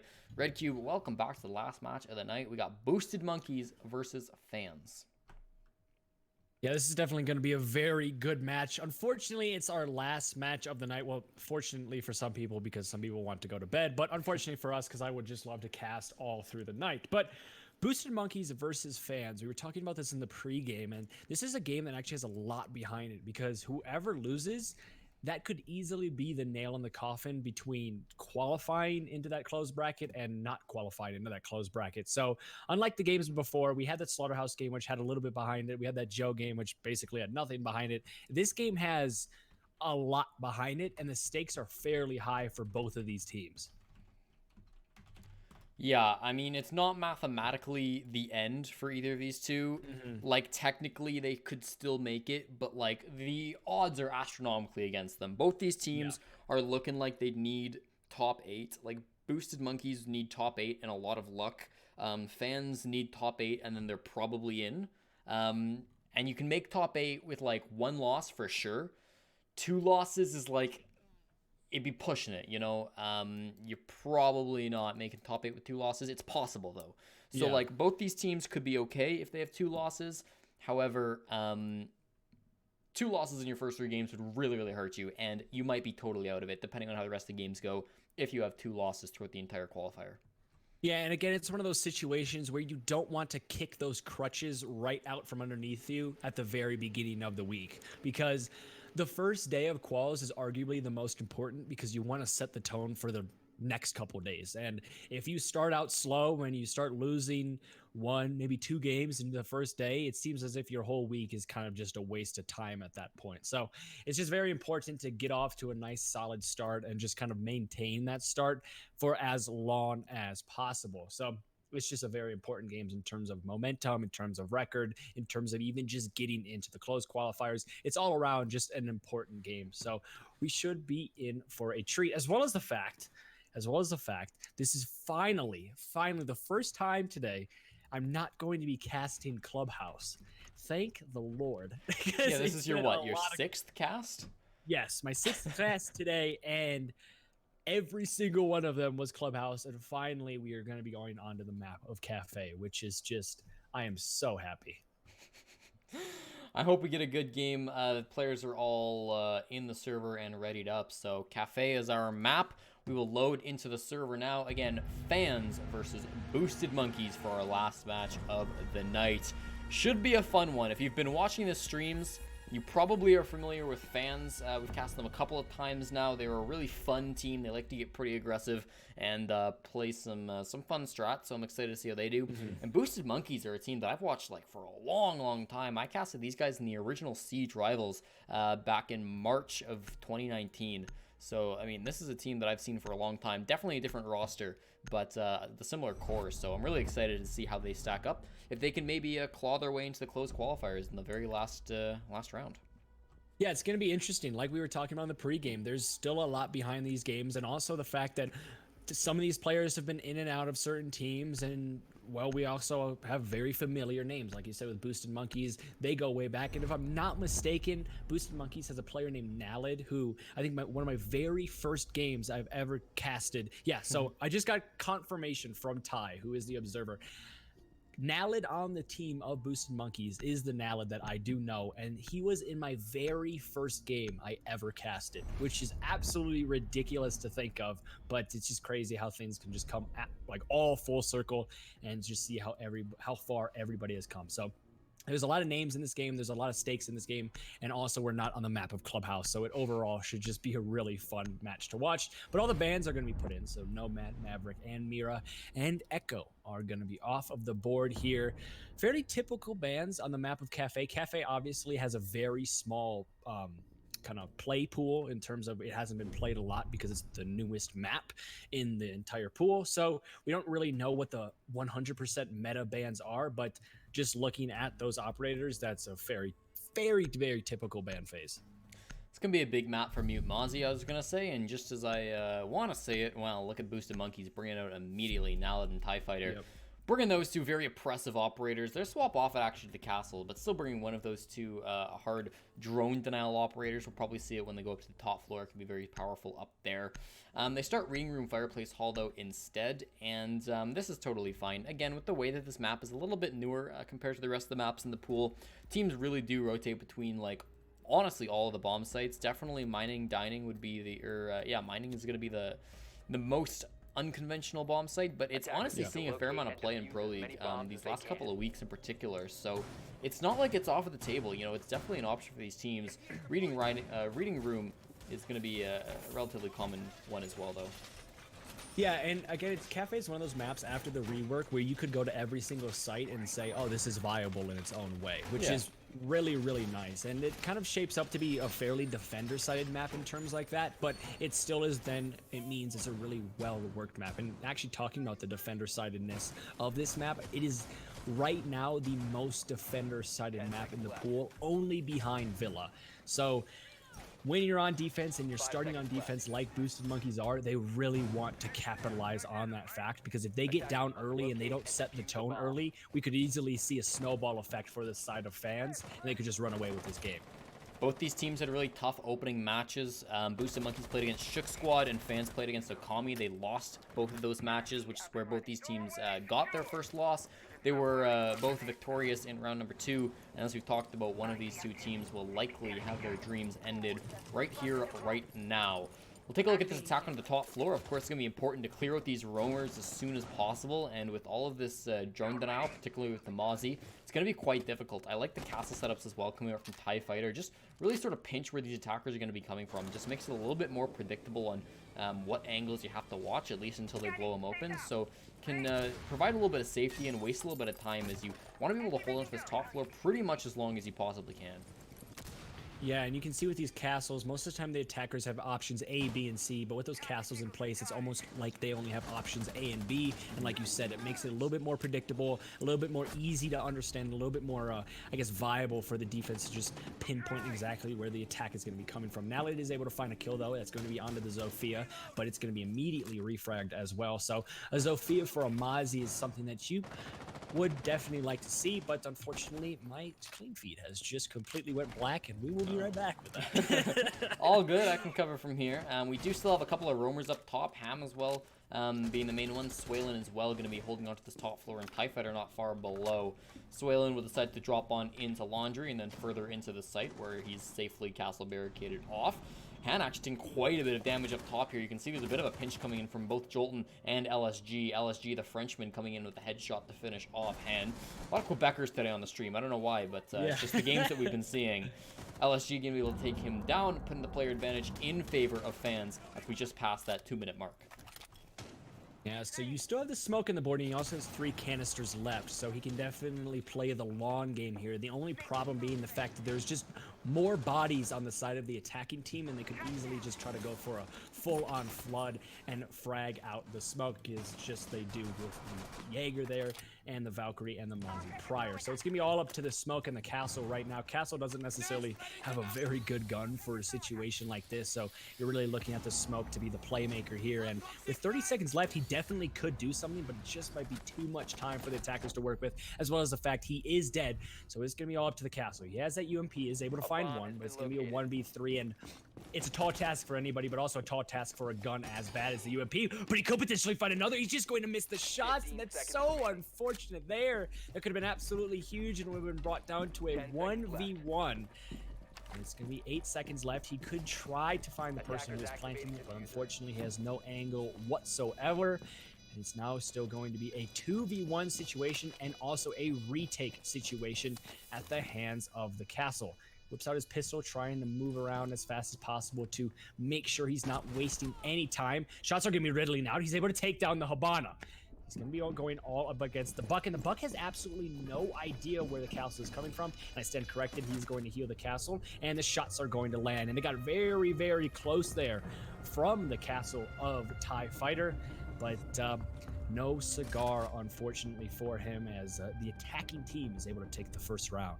Yeah, great round from Jolton, opening and closing that round off for fans. Felt like he was kind of in his element with that one. Wolfsies as well. Got a couple of kills in round number 1, so credit to Wolfsies for going big. And LSG on the roam clear picked up the last one. So good coordination overall, I would say, from fans. Clearing out that roam relatively quickly. You know, there wasn't a whole lot of pressure. Naled obviously opened the game up with the very first pick, but it got answered really quickly. And then after that, they sort of all just fell in favor of fans, and they kept that momentum pretty much throughout the entire round. So a relatively standard take, and they just was executed really, really well by them. The Mozzie not slowing them down too much, and the castle hurting them not too bad either. Interesting that we won't change a thing though for the defense as they go back to the same bomb site with the same ops. Oh, not the same ops, we have a mute. Oh yeah, so I was about to say that is very interesting because there is nothing changed. But like you said, the mute has been brought in. I think it's going to be more of like a mute Mozzie combo just to utilize that intel just a bit more. But the fact that they're actually going back to this site, which you could consider a secondary bomb site, not I wouldn't say it's 100% a secondary bomb site, but you're going to see teams are going to probably go to the upstairs or the kitchen before they go to this site. So it's interesting to see that the fact that the side of Boosted Monkeys is deciding to go here not once but twice, and it's also the opening rounds of this game on a defender side of the map where I said you have to set the tone early. I don't necessarily know if I like this play from them. The very first time I casted fans in these qualifiers, I got a message from LSG after the game, and he said, "Every time you cast me, I pop off." So I'm sure he's glad that he's getting casted here today. Of course, casted him throughout all of the Canada Nationals as well, where he played for Supernova. So I mean, I've seen this guy play quite a bit over the last few months, and he's always a fun one to watch. He was able to get a kill in that first round, and of course, Twitch chat seems to be supporting him as well. So I love to see that.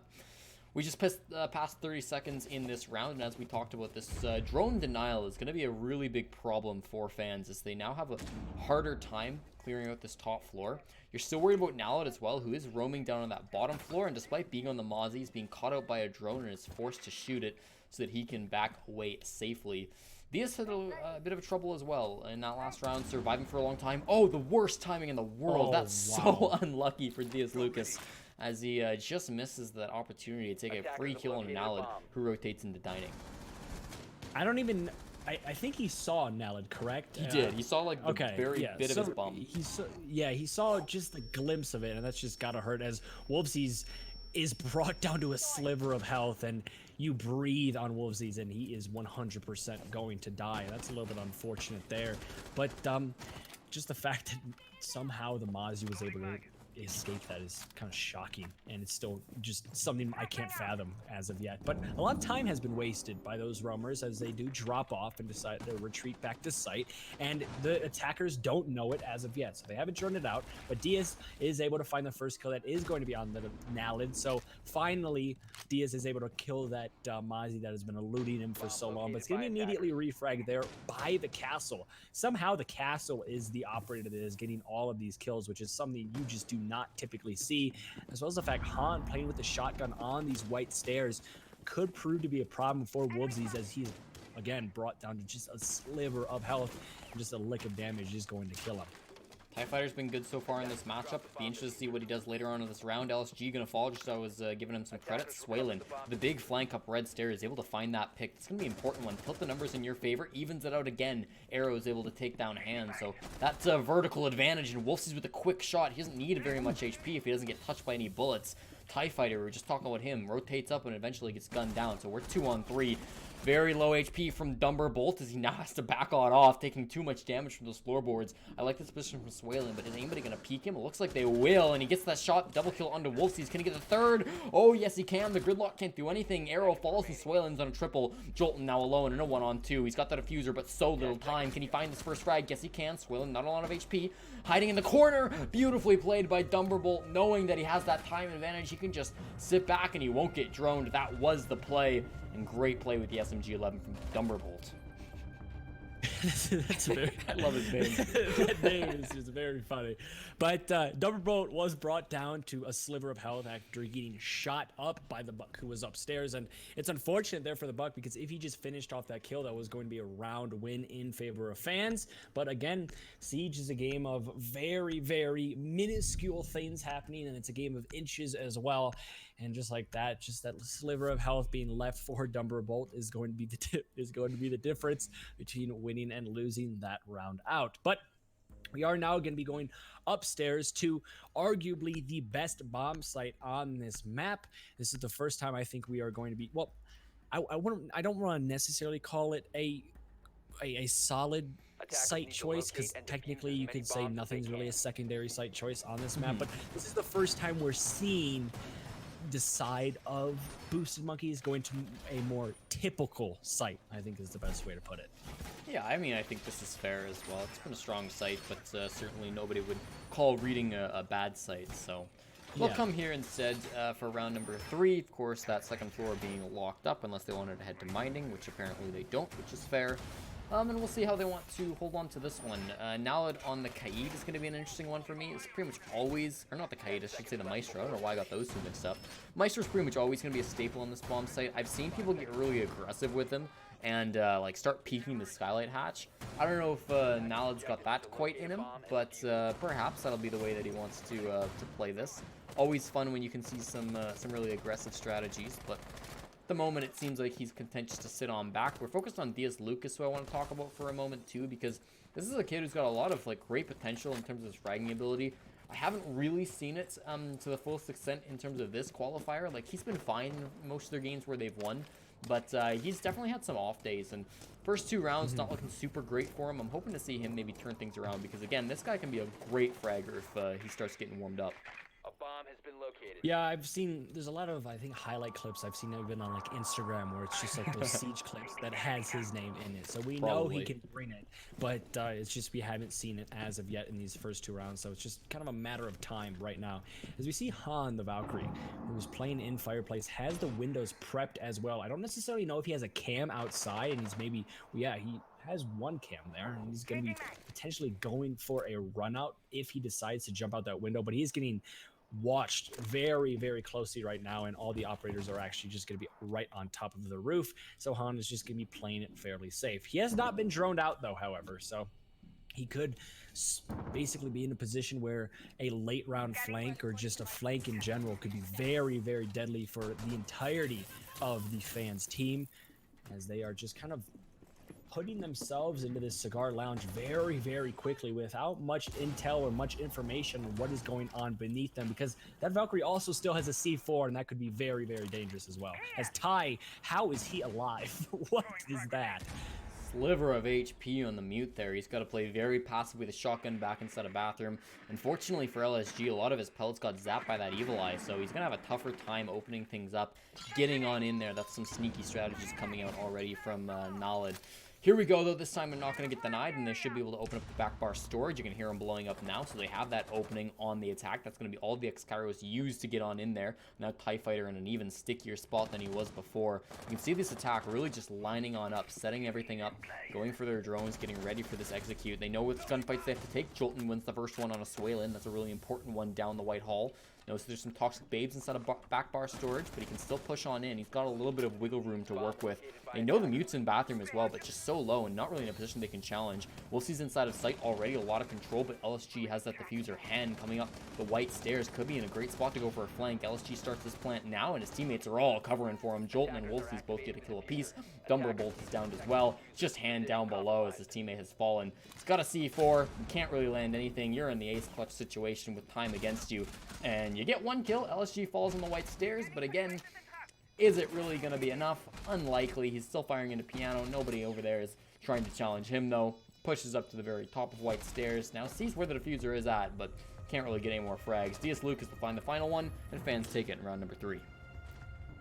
Yeah, and like I was talking about in the early goings of that round, the Valkyrie was in a really nice position to flank, but I think he just waited a little bit too long. If that flank came out maybe 30 seconds earlier, it would have basically stopped that plant from coming down, because he could have waddled up that white hallway, maybe even peeked into Cigar and killed the people covering the planter. But it just was a little bit too passive there. And I understand that mindset. You kind of want to play your life in that situation, because if maybe your site operators are able to stay up and maybe deny that plant, you're in an even better position. But the moment those site operators fell, it was kind of hand against the world, and unfortunately he wasn't able to bring it up there in that 1v5 situation. So Fans is able to take the first, well, not their first lead, their second lead of the game here, as it's kind of back and forth so far.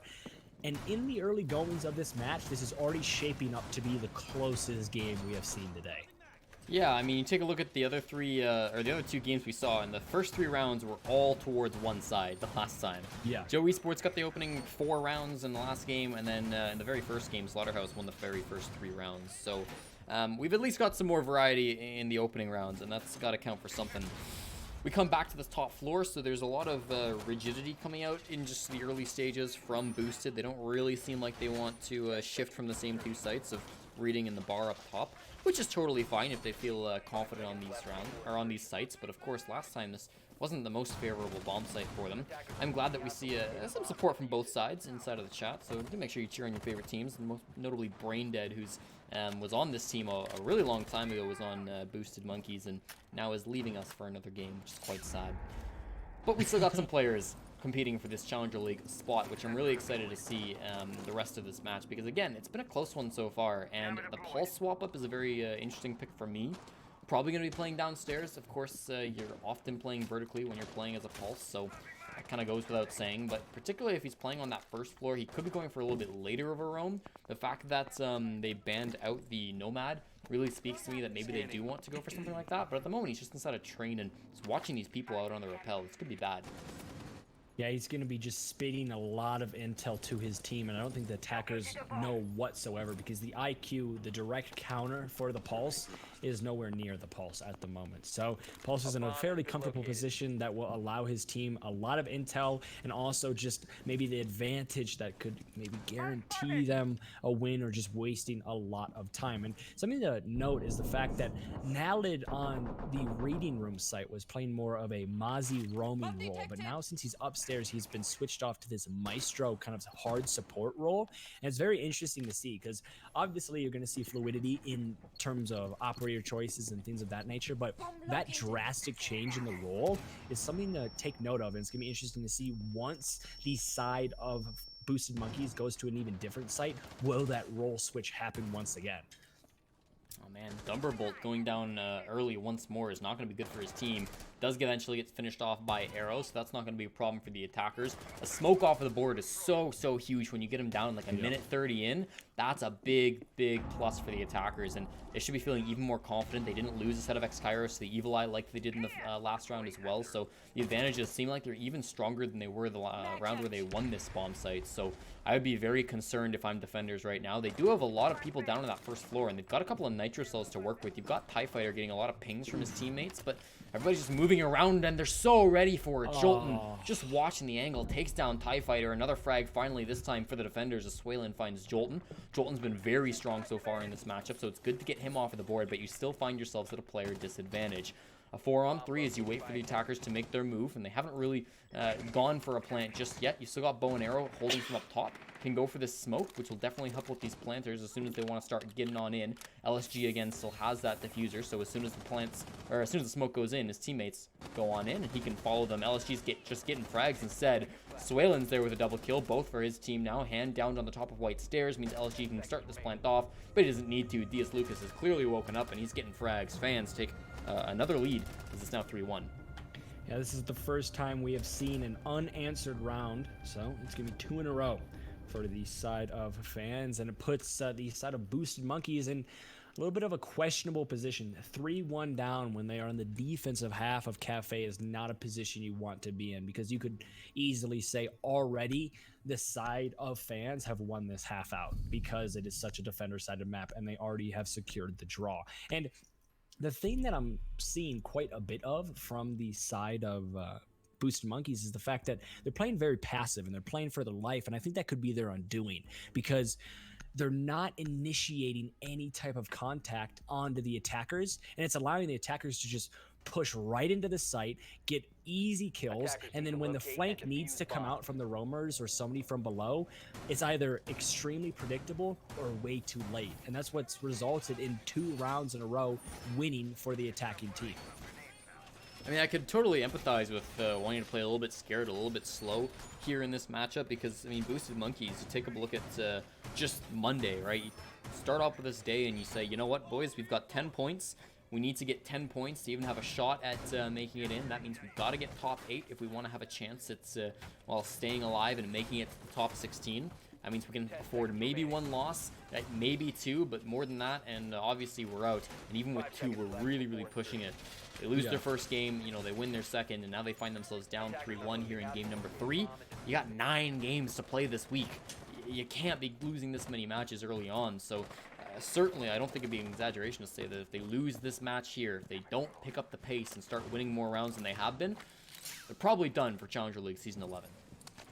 Yeah, it's really not an exaggeration, as that's kind of just the cold, hard truth of the situation right now. And that's also a lot of pressure put onto these players. And I've always said this, pressure shapes legends, but sometimes the pressure can just be too much for certain players. And that's when they fall into that very passive play style, that I'm just don't want to die play style. And that's not really good. You go away from what you know best, and you kind of fall into this idea of, if I just don't die, we could probably win. And it doesn't really work that way. And I think that's kind of the situation we might see Boosted Monkeys fall into right now, because we're seeing glimpses of it in rounds prior to round number 5 here. But if they can just stop it now and they just say, all right, hold up, let's just play our game, let's just hit the hard reset, they could easily find themselves right back into this matchup. So reading opens up again, and the defense will choose to go there. That means we're going to see another top floor hold from them, of course. They want to be able to extend their roam for as long as possible, and that's currently what they're doing. TIE Fighter takes the initial bit of damage, and as the enemy team approaches his castle barricades, we're going to have to find a way to deal with it.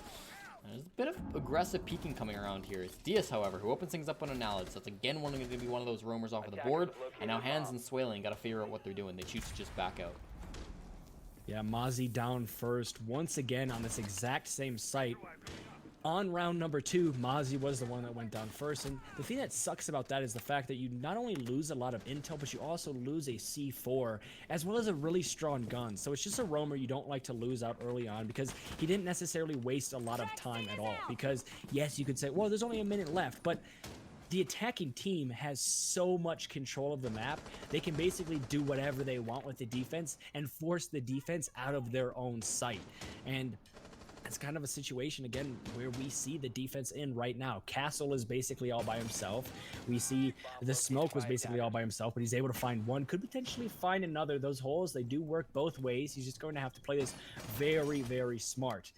Shooting up, and he's going to land, no, actually miss all of those shots, unfortunately, but just being able to get 1 kill and even out the table here is going to make it a little bit more doable for the defense here, as well as the fact they still have a couple smoke canisters on the board, and they also have a very strong gun with that 416, so this could still be a round that they win, as well as the fact that time is still 100% in their favor.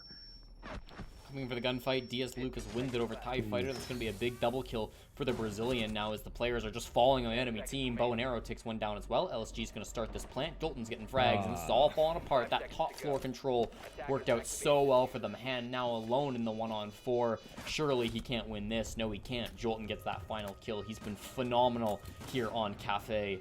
And yeah, I mean, just holding upstairs for a really long time. I was worried about that time. But clearly, I mean, they just knew all the positionings of the defenders, and wow, they really ran with it in the last 10 seconds. Yeah, I said it in the early goings of that match. I said, basically, the attacking team right now has 100% control of the map, and they can do whatever they want.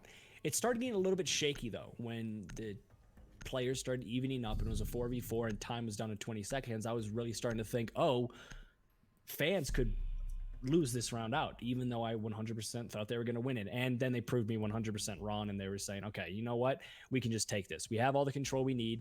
We have every single asset we need in order to make an effective execute. Now let's utilize that. That's exactly what happened, and now they are up 4-1 on the attacking Attackers need to side of locate and Cafe. defuse as many bombs as they can.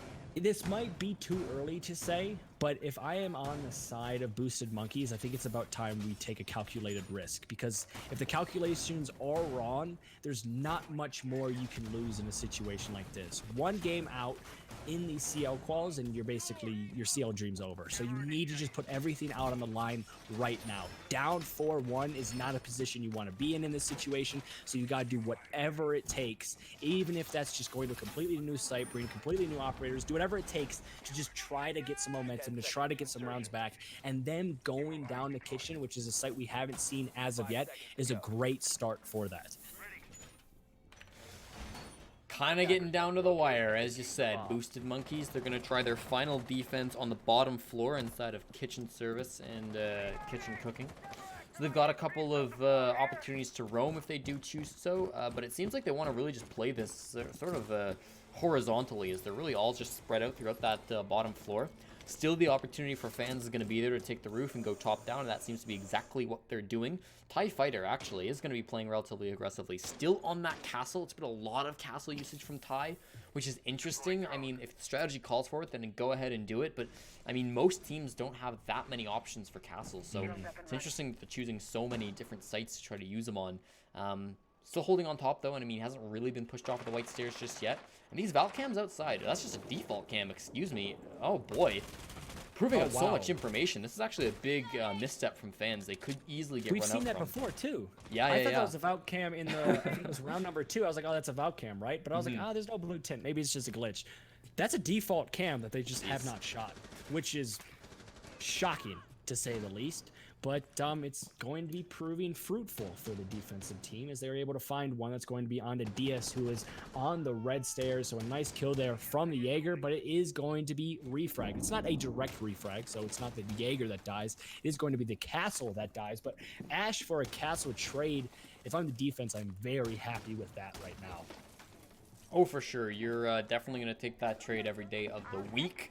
Castle's not got the greatest gun in the world, and while certainly Ash does, Wolfsy's already have 1 kill under his belt. He's going to be looking for more through these floorboards, and again, you take a look at these defenders. They're all on this bottom floor. They weren't initially, but they've now fallen back to try to hold on. It looks like the attack is more focused on the freezer. Already, defenders kind of giving up bakery, deciding that this isn't really where the push is coming from. We've got to be worried more so about our east side, which would not be a poor decision by them, because attackers are primarily focused over there. Bow and Arrow bringing the gridlock, a very common operator here on Cafe. Wolfsy's actually right next to him. Looks like they really want to push on into the lower bar. There's a couple of players inside of kitchen just nearby, but they're not really in positions to go and chat. They're not really going to be engaging in bomb fights. Here's an opportunity, though, with the frag grenade. If Jolton could get this, and this could be big. There goes the MP to disable any sort of ADSs. The last frag grenade goes on in. Doesn't hit anybody, but Wolfsy sure does. It's the headshot onto hand, as he's going to open things up for his team. LSG with another one to the Dumberbolt. Not a lot of HP as they run on through that smoke, but it's not going to matter too much. Jolton's going to find 2 more frags if he's keen enough inside of the kitchen. Starting the plant is LSG. Knowledge with the Alda, however, guns down Bow and Arrow. It's not enough. He gets traded back. Swalen with a double. Needs the ace. Gets 3. 1 more is all it'll take. 12 seconds on that clock. This is doable, and he hits the shot. Boosted Monkeys for round number 6, and Swalen keeps them alive. That is an absolutely massive confidence booster for Boosted Monkeys, but is it going to be enough? Because in the game of Siege, the cost of doing nothing is far too expensive. And if you look back at that defensive half from Boosted Monkeys, I think they got a little bit too stubborn and did a little bit too much of nothing. They went to the same site a lot, and when it didn't work, they went right back to that same site. And finally, at the very end and the very tail end of that half there, they said, you know what, let's change it up. Let's go to kitchen. Let's see what happens. And it came down to extremely strong mechanical skill to win that round out.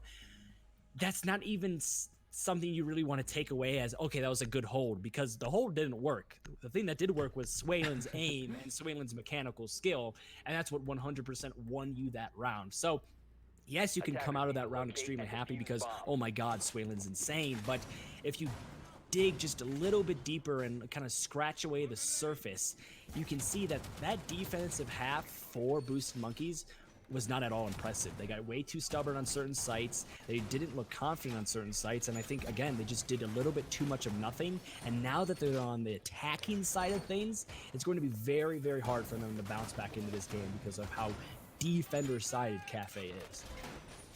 Certainly not going to be too easy. We'll take a look at the setup already going down from fans. As they have brought the Goyo out, which is always an operator I like to highlight. He's a little bit newer into our scene. One relatively common one being placed just inside of Christmas, and now it's being able to, you can watch it from just outside of the bathroom, which is a nice spot for it to be in. And so, yeah, I mean, I kind of like that play by him.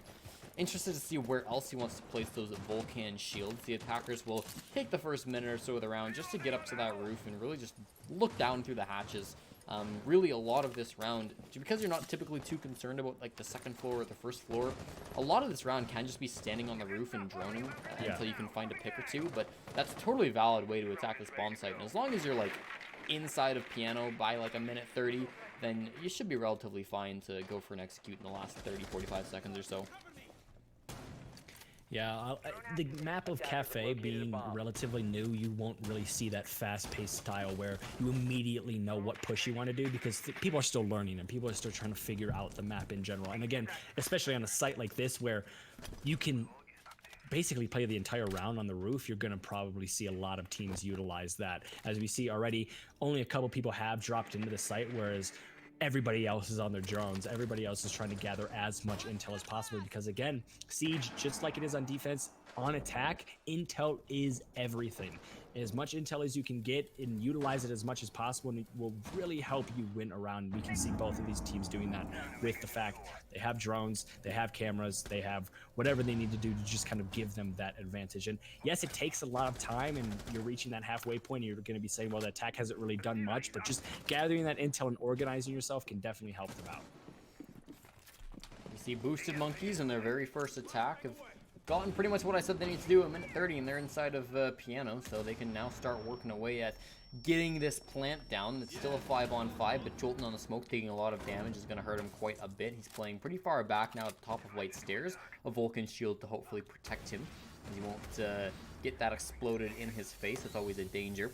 They're starting to open things up in the back bar storage, and that's exactly what they'll be able to do with some of that hard destruction being used by the thermite. There's still a lot of angles being held, and look at Bow and Arrow. He's got a really sneaky one just between that shield and the soft desk to his right, so watch out for him as he watches players just barrel on into the top of the bar. TIE Fighter still dealing with utility down on the new balcony as he's just bleeding stuff over, making sure they can waste as much of that ADS as those evil eyes as he can. Wolfie's down below could prove to be a threat, but it's LSG to open up this game as he takes down the frag of Dumble, and there goes another one from Pi to even things out. It's a 4-on-3. Bow and Arrow answers back, so it's just kill, return by kill, return by kill. Nallid and Jolted both pick up one apiece. With Hen going down, Nallid's alone in a 1-on-3, and he's going to need the 4K if he wants his team to win this round and not go down with a 3-round count. It's going to be very tough for him. He's got that diffuser in his pocket, but he doesn't have any life left, and so Bow and Arrow finishes it off. Fans take round number 7. Yeah, in that round, it was a 5v5, so there's 5 bodies up for the attack and 5 bodies up for the defense with only 30 seconds left. And in situations like that, you're most likely going to be seeing the defense win because they actually have that 6th man, which is going to be time on their hands. And we saw Nallid was put into a position where not only was it a 1v3, but he only had about 10 seconds to work with, and trying to find 3 kills or trying to get a plant down when 3 bodies are still alive in only 11 seconds is a very, very tall task, to say the least. And now it has put the side of Boosted Monkeys in a 5-2-2 deficit. This is going to be very, very tough for Boosted Monkeys, as now they're going to have to be attacking the kitchen service, kitchen cooking site, which according to the statistics is the most viable site on Cafe. And if Boosted Monkeys wants to prevent match point for as long as possible, they have their work cut out for them here. Doc, Ella, Bandit, Maestro, and Goyo. I don't know if I've seen this exact combination. I'd be willing to bet that I've never seen this exact combo of operators. Just to the fact that Goyo is so new and Ella's really not popular until like last week. Yeah. So, and even Doc not too common. So this is it's gonna be a fun one to watch from these. This is a very colorful lineup. Oh, for sure. Yeah, this is a very Yeah, this is a colorful lineup. There's a lot going on here. You start with your blues, and you fade into your yellows, and then you fade Yeah, into your exactly. greens. I love it. Sure.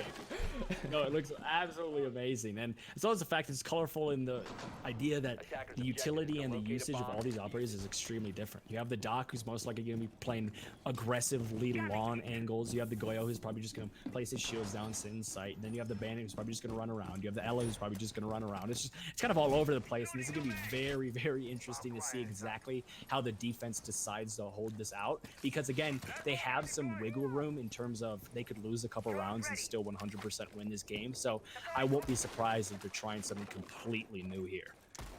I don't know who the IGL is on fans. I'd wager a guess that it was Bow and Arrow, but I don't really know. Whoever it is, it seems like kind of just letting the players off at the reins right now. They're saying, you know what, play whatever you'd like. Yeah. You know, let's just win this game. Let's close it out. Let's keep our dreams alive of being inside of Challenger League season number 11. It's definitely still achievable for this squad, but of course they've got to win a lot of games, and this is so far worked out relatively well for them. They're making their way through this top floor and through the second floor as well. That'd be Boosted Monkeys, of course. And so luckily for them, they haven't really encountered too much, and they've been pretty efficient. But it's going to be really, converting onto the bottom floor. That's, of course, going to be the big problem. Yeah, absolutely. As again, they have got complete control of the upstairs, but there's also no presence for the upstairs. So how much is that control really worth? As well as the fact they have gotten control of the second floor, but this same applies. So Dumberbolt is going to be opening up the default hatches that are reinforced and just trying to maybe open up a couple lines of sight and some just pressure to put onto the defense. But with 1 minute and 30 seconds left, you actually like the progress that the attacking team has made so far. They have 100% cleared top floor, second floor, and now their focus is going to be onto the site. And with 1 minute and 20 seconds left now to work with, that's a lot of time to get something orientated and get an effective execute ready. This is going to be a very interesting hold. Almost all the players hidden behind Vulcan shields. I like the positions where they're set at, too. Swaylin has the information, though, so if they can destroy that Vulcan, that can be huge. Jolton opens things up with the C4. They find both players behind Vulcans. Swaylin can now try to open this up if he uses breaching rounds, but unfortunately, he's all out, so he's going to need some other sort of hard destruction to be able to destroy those shields, or soft destruction would work. Here he comes running on into the bottom bar, though, and he's just going to make his way forward. He does get gunned down by Diaz, though, and so he will not be able to participate through the rest of this round. TIE Fighters rotating down red stairs and almost caught off Diaz Lucas. Wolfies is there to rotate as well. He could be able to get pinched whether he knows it or not. Wolfies doesn't even need a teammate. He hits the head of TIE Fighter, and that'll be that. One more goes down. It's Swayless to Diaz Lucas. Now it's looking for somebody inside of the Christmas tree, but isn't going to be enough. Inside of the entryway, he finds the Doc, gets it down, and finishes off Lucas. Looking for a few more. His teammates can't do anything. LSG is in with a double, and fans are in with round number 8. They pushed themselves all the way to match point. And I think the player of the game in that situation, well, player of the round, I think is a better way to put it. Sure. In that situation is the Goyo. Those Goyo shields completely halted the attack from Boosted Monkeys. We saw they cleared third floor, they cleared second floor because there was no utility and no bodies. But the moment they saw a Goyo shield, they had no utility left. They didn't have the ash charges. They didn't have the sledge grenades because Sledge was dead. And it turned into this situation where Ash says, I'm just going to stun, and try to run. And unfortunately, that did not work. Swaylin goes down. And one by one, like dominoes, they fell. And the Goyo shields were all still up. There was so much control on that main floor from the defense that the attack just had no answer for. This is why I really like watching fans. Every time I've watched this team play, they've come up with such unique and interesting strategies, and they don't always work. But you know what? I appreciate the attempts, and a lot of times they do work, right? They have some very fun strats on Villa that I saw last week, and then here on Cafe with the Goyo on that bottom floor. That's a neat one. I haven't really seen Goyo get used on that bomb site really before, so I love it coming out from Bow and Arrow. Clearly, the strategies have been practiced quite a bit, and you know what? You don't get to do that as a team unless you've really put in the hours to create those strategies, practice them over and over again, and then have the confidence to bring them out in a real match. It's always lovely to see when a team's willing to put in that work and then bring it on game day. You love to see it. They're going to try now to bring the Goyo once more as they defend Reading Room, which is another popular bomb site here. If they win it, they will have run the gauntlet on defense, and they will also win the match. Yeah, and to actually add on to the fact of fans just doing all these kind of crazy strats and something we've never seen before, there's something you need to talk about. In the game of Siege, when two teams are very, very close, like these two teams are, it's mostly the team that is taking more risks or doing something completely different that's going to win. And that's what we've seen. We saw in the early goings of this game, it was very typical. It was kind of basic holds, basic pushes. And it was back and forth, and the teams were kind of flirting with the lead. But the exact moment the side of fans decided, let's change things up and let's do something different, they started running away with this game, and now they're ahead 6-2. So to all the new teams out there, to all the people trying to kind of set themselves apart, sometimes it is just the idea of setting yourselves apart. Do something different, take a risk here and there, and it might easily get you a couple rounds. And obviously it's not all going to work. Like we've seen from fans, some of it doesn't work, some of it does work, but 9 times out of 10, it probably will. I like the strats that have worked so far, and we take a look at this round. It is still going to be a 5-on-5, so nothing really going down. Jolton's having a good time, but he isn't really finding anybody at the end of that hallway. Shaking. He's at least giving us a bit of a dance. He's just having a celebratory dance there. Well, no worries. He's going to be able to stall a little bit of time with those toxic fades. And oh no, unfortunately get down by a great grenade from Han. Wolfsies could perhaps go for that. With his Goyo shield getting destroyed. Oh, it's going to be Bow and Arrow from down below who will pick up his teammate. That's great. Yeah, they didn't like the dancing, but he is still going to be alive here as he's brought down to about 20 health. But as well as the fact the attackers are actually less on health. Even with that smoke getting down, the Ash and Sledge combined just are both extremely, extremely low. And with those smoke canisters, actually all of them being dispatched, you're not going to be seeing any smoke kills coming out, but actually you are going to be seeing a Goyo shield coming out, and it's actually going to be onto the defense here, as LSG was just caught in a position where he was stuck between a rock and a hard place, and also a Goyo shield that was on fire, and he dies, but Wolfies is able to find one, could have potentially found two, but it's going to be refragged there from Naled, and finally we are seeing the attack from the side of Boosted Monkeys come alive just a little bit, but they still have to deal with the Bandit and the Goyo, both of which have full health and also very, very good guns. Let's see what they can do. Wolfie's getting not droned properly was almost a disaster. He's got to rely on his 2 teammates now from the grave to hold on 4 attempted attackers. Make it 3, but make it a 3-on-1. Hand answers the trade. Diaz not able to hit the shot. Eventually gets Nalad's attention. He's able to get that frag. 15 seconds on the clock. Han has that diffuser.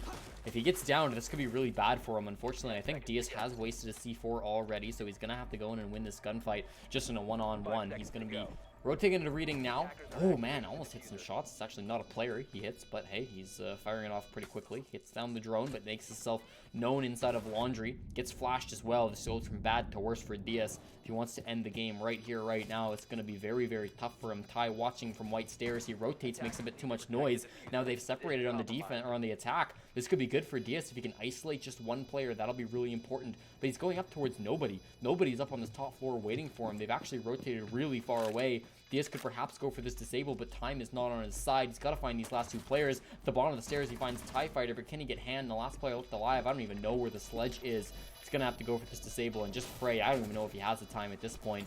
Will try to stick it. Gunfire rains on in, and he eventually dies just as that clock almost ticks 0. Han takes it from Boosted Monkeys and keeps them alive in round number 9.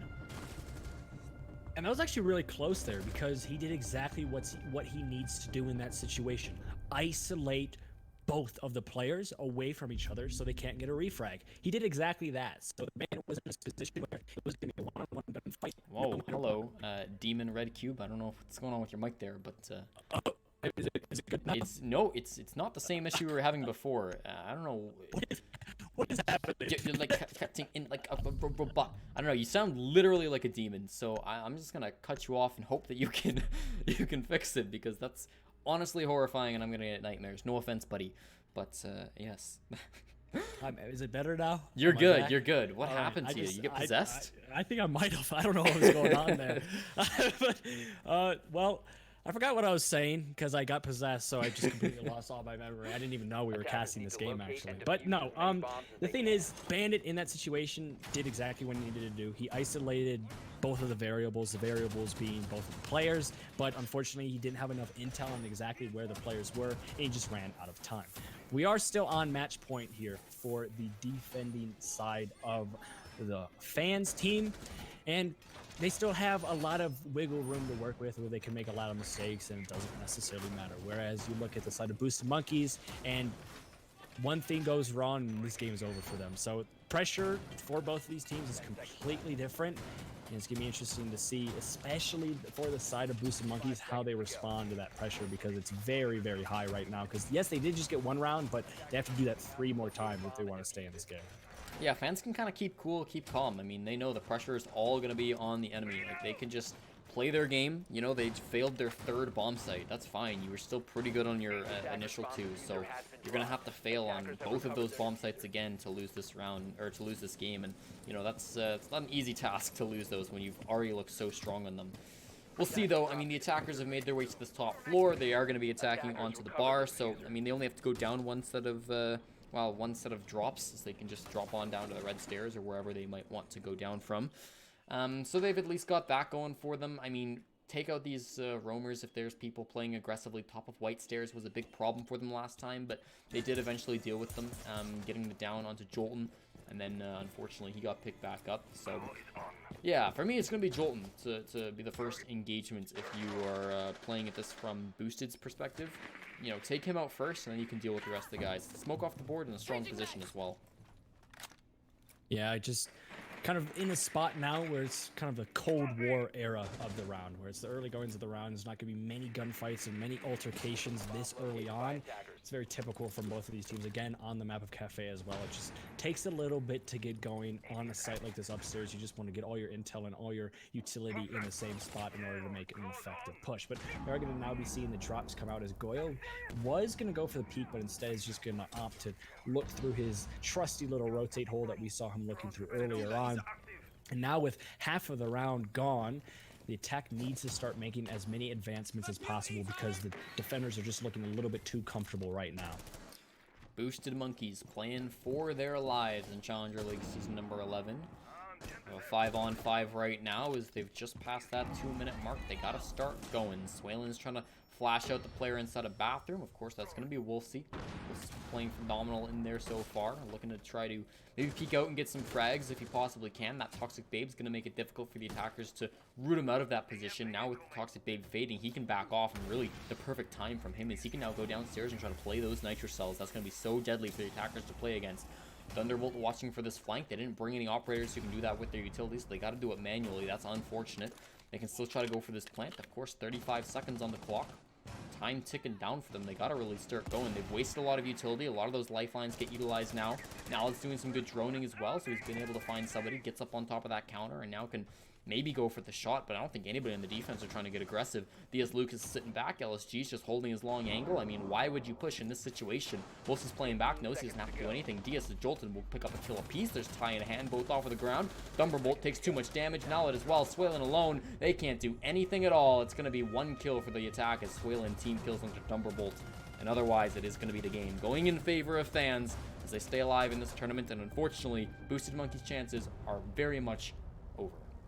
I said this in round number 4. I said the cost of doing nothing is far too expensive, and it looked like Boosted Monkeys was just doing too much of nothing. And that last round was the epitome of that.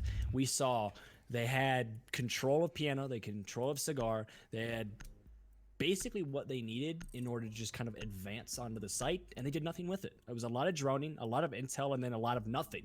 They had all the intel, they had all the drones, and then they got down to 13 seconds, and they were like, oh crap. We've wasted all of our time getting all of this intel, but we're not going to be able to use any of it because the round is 100% over.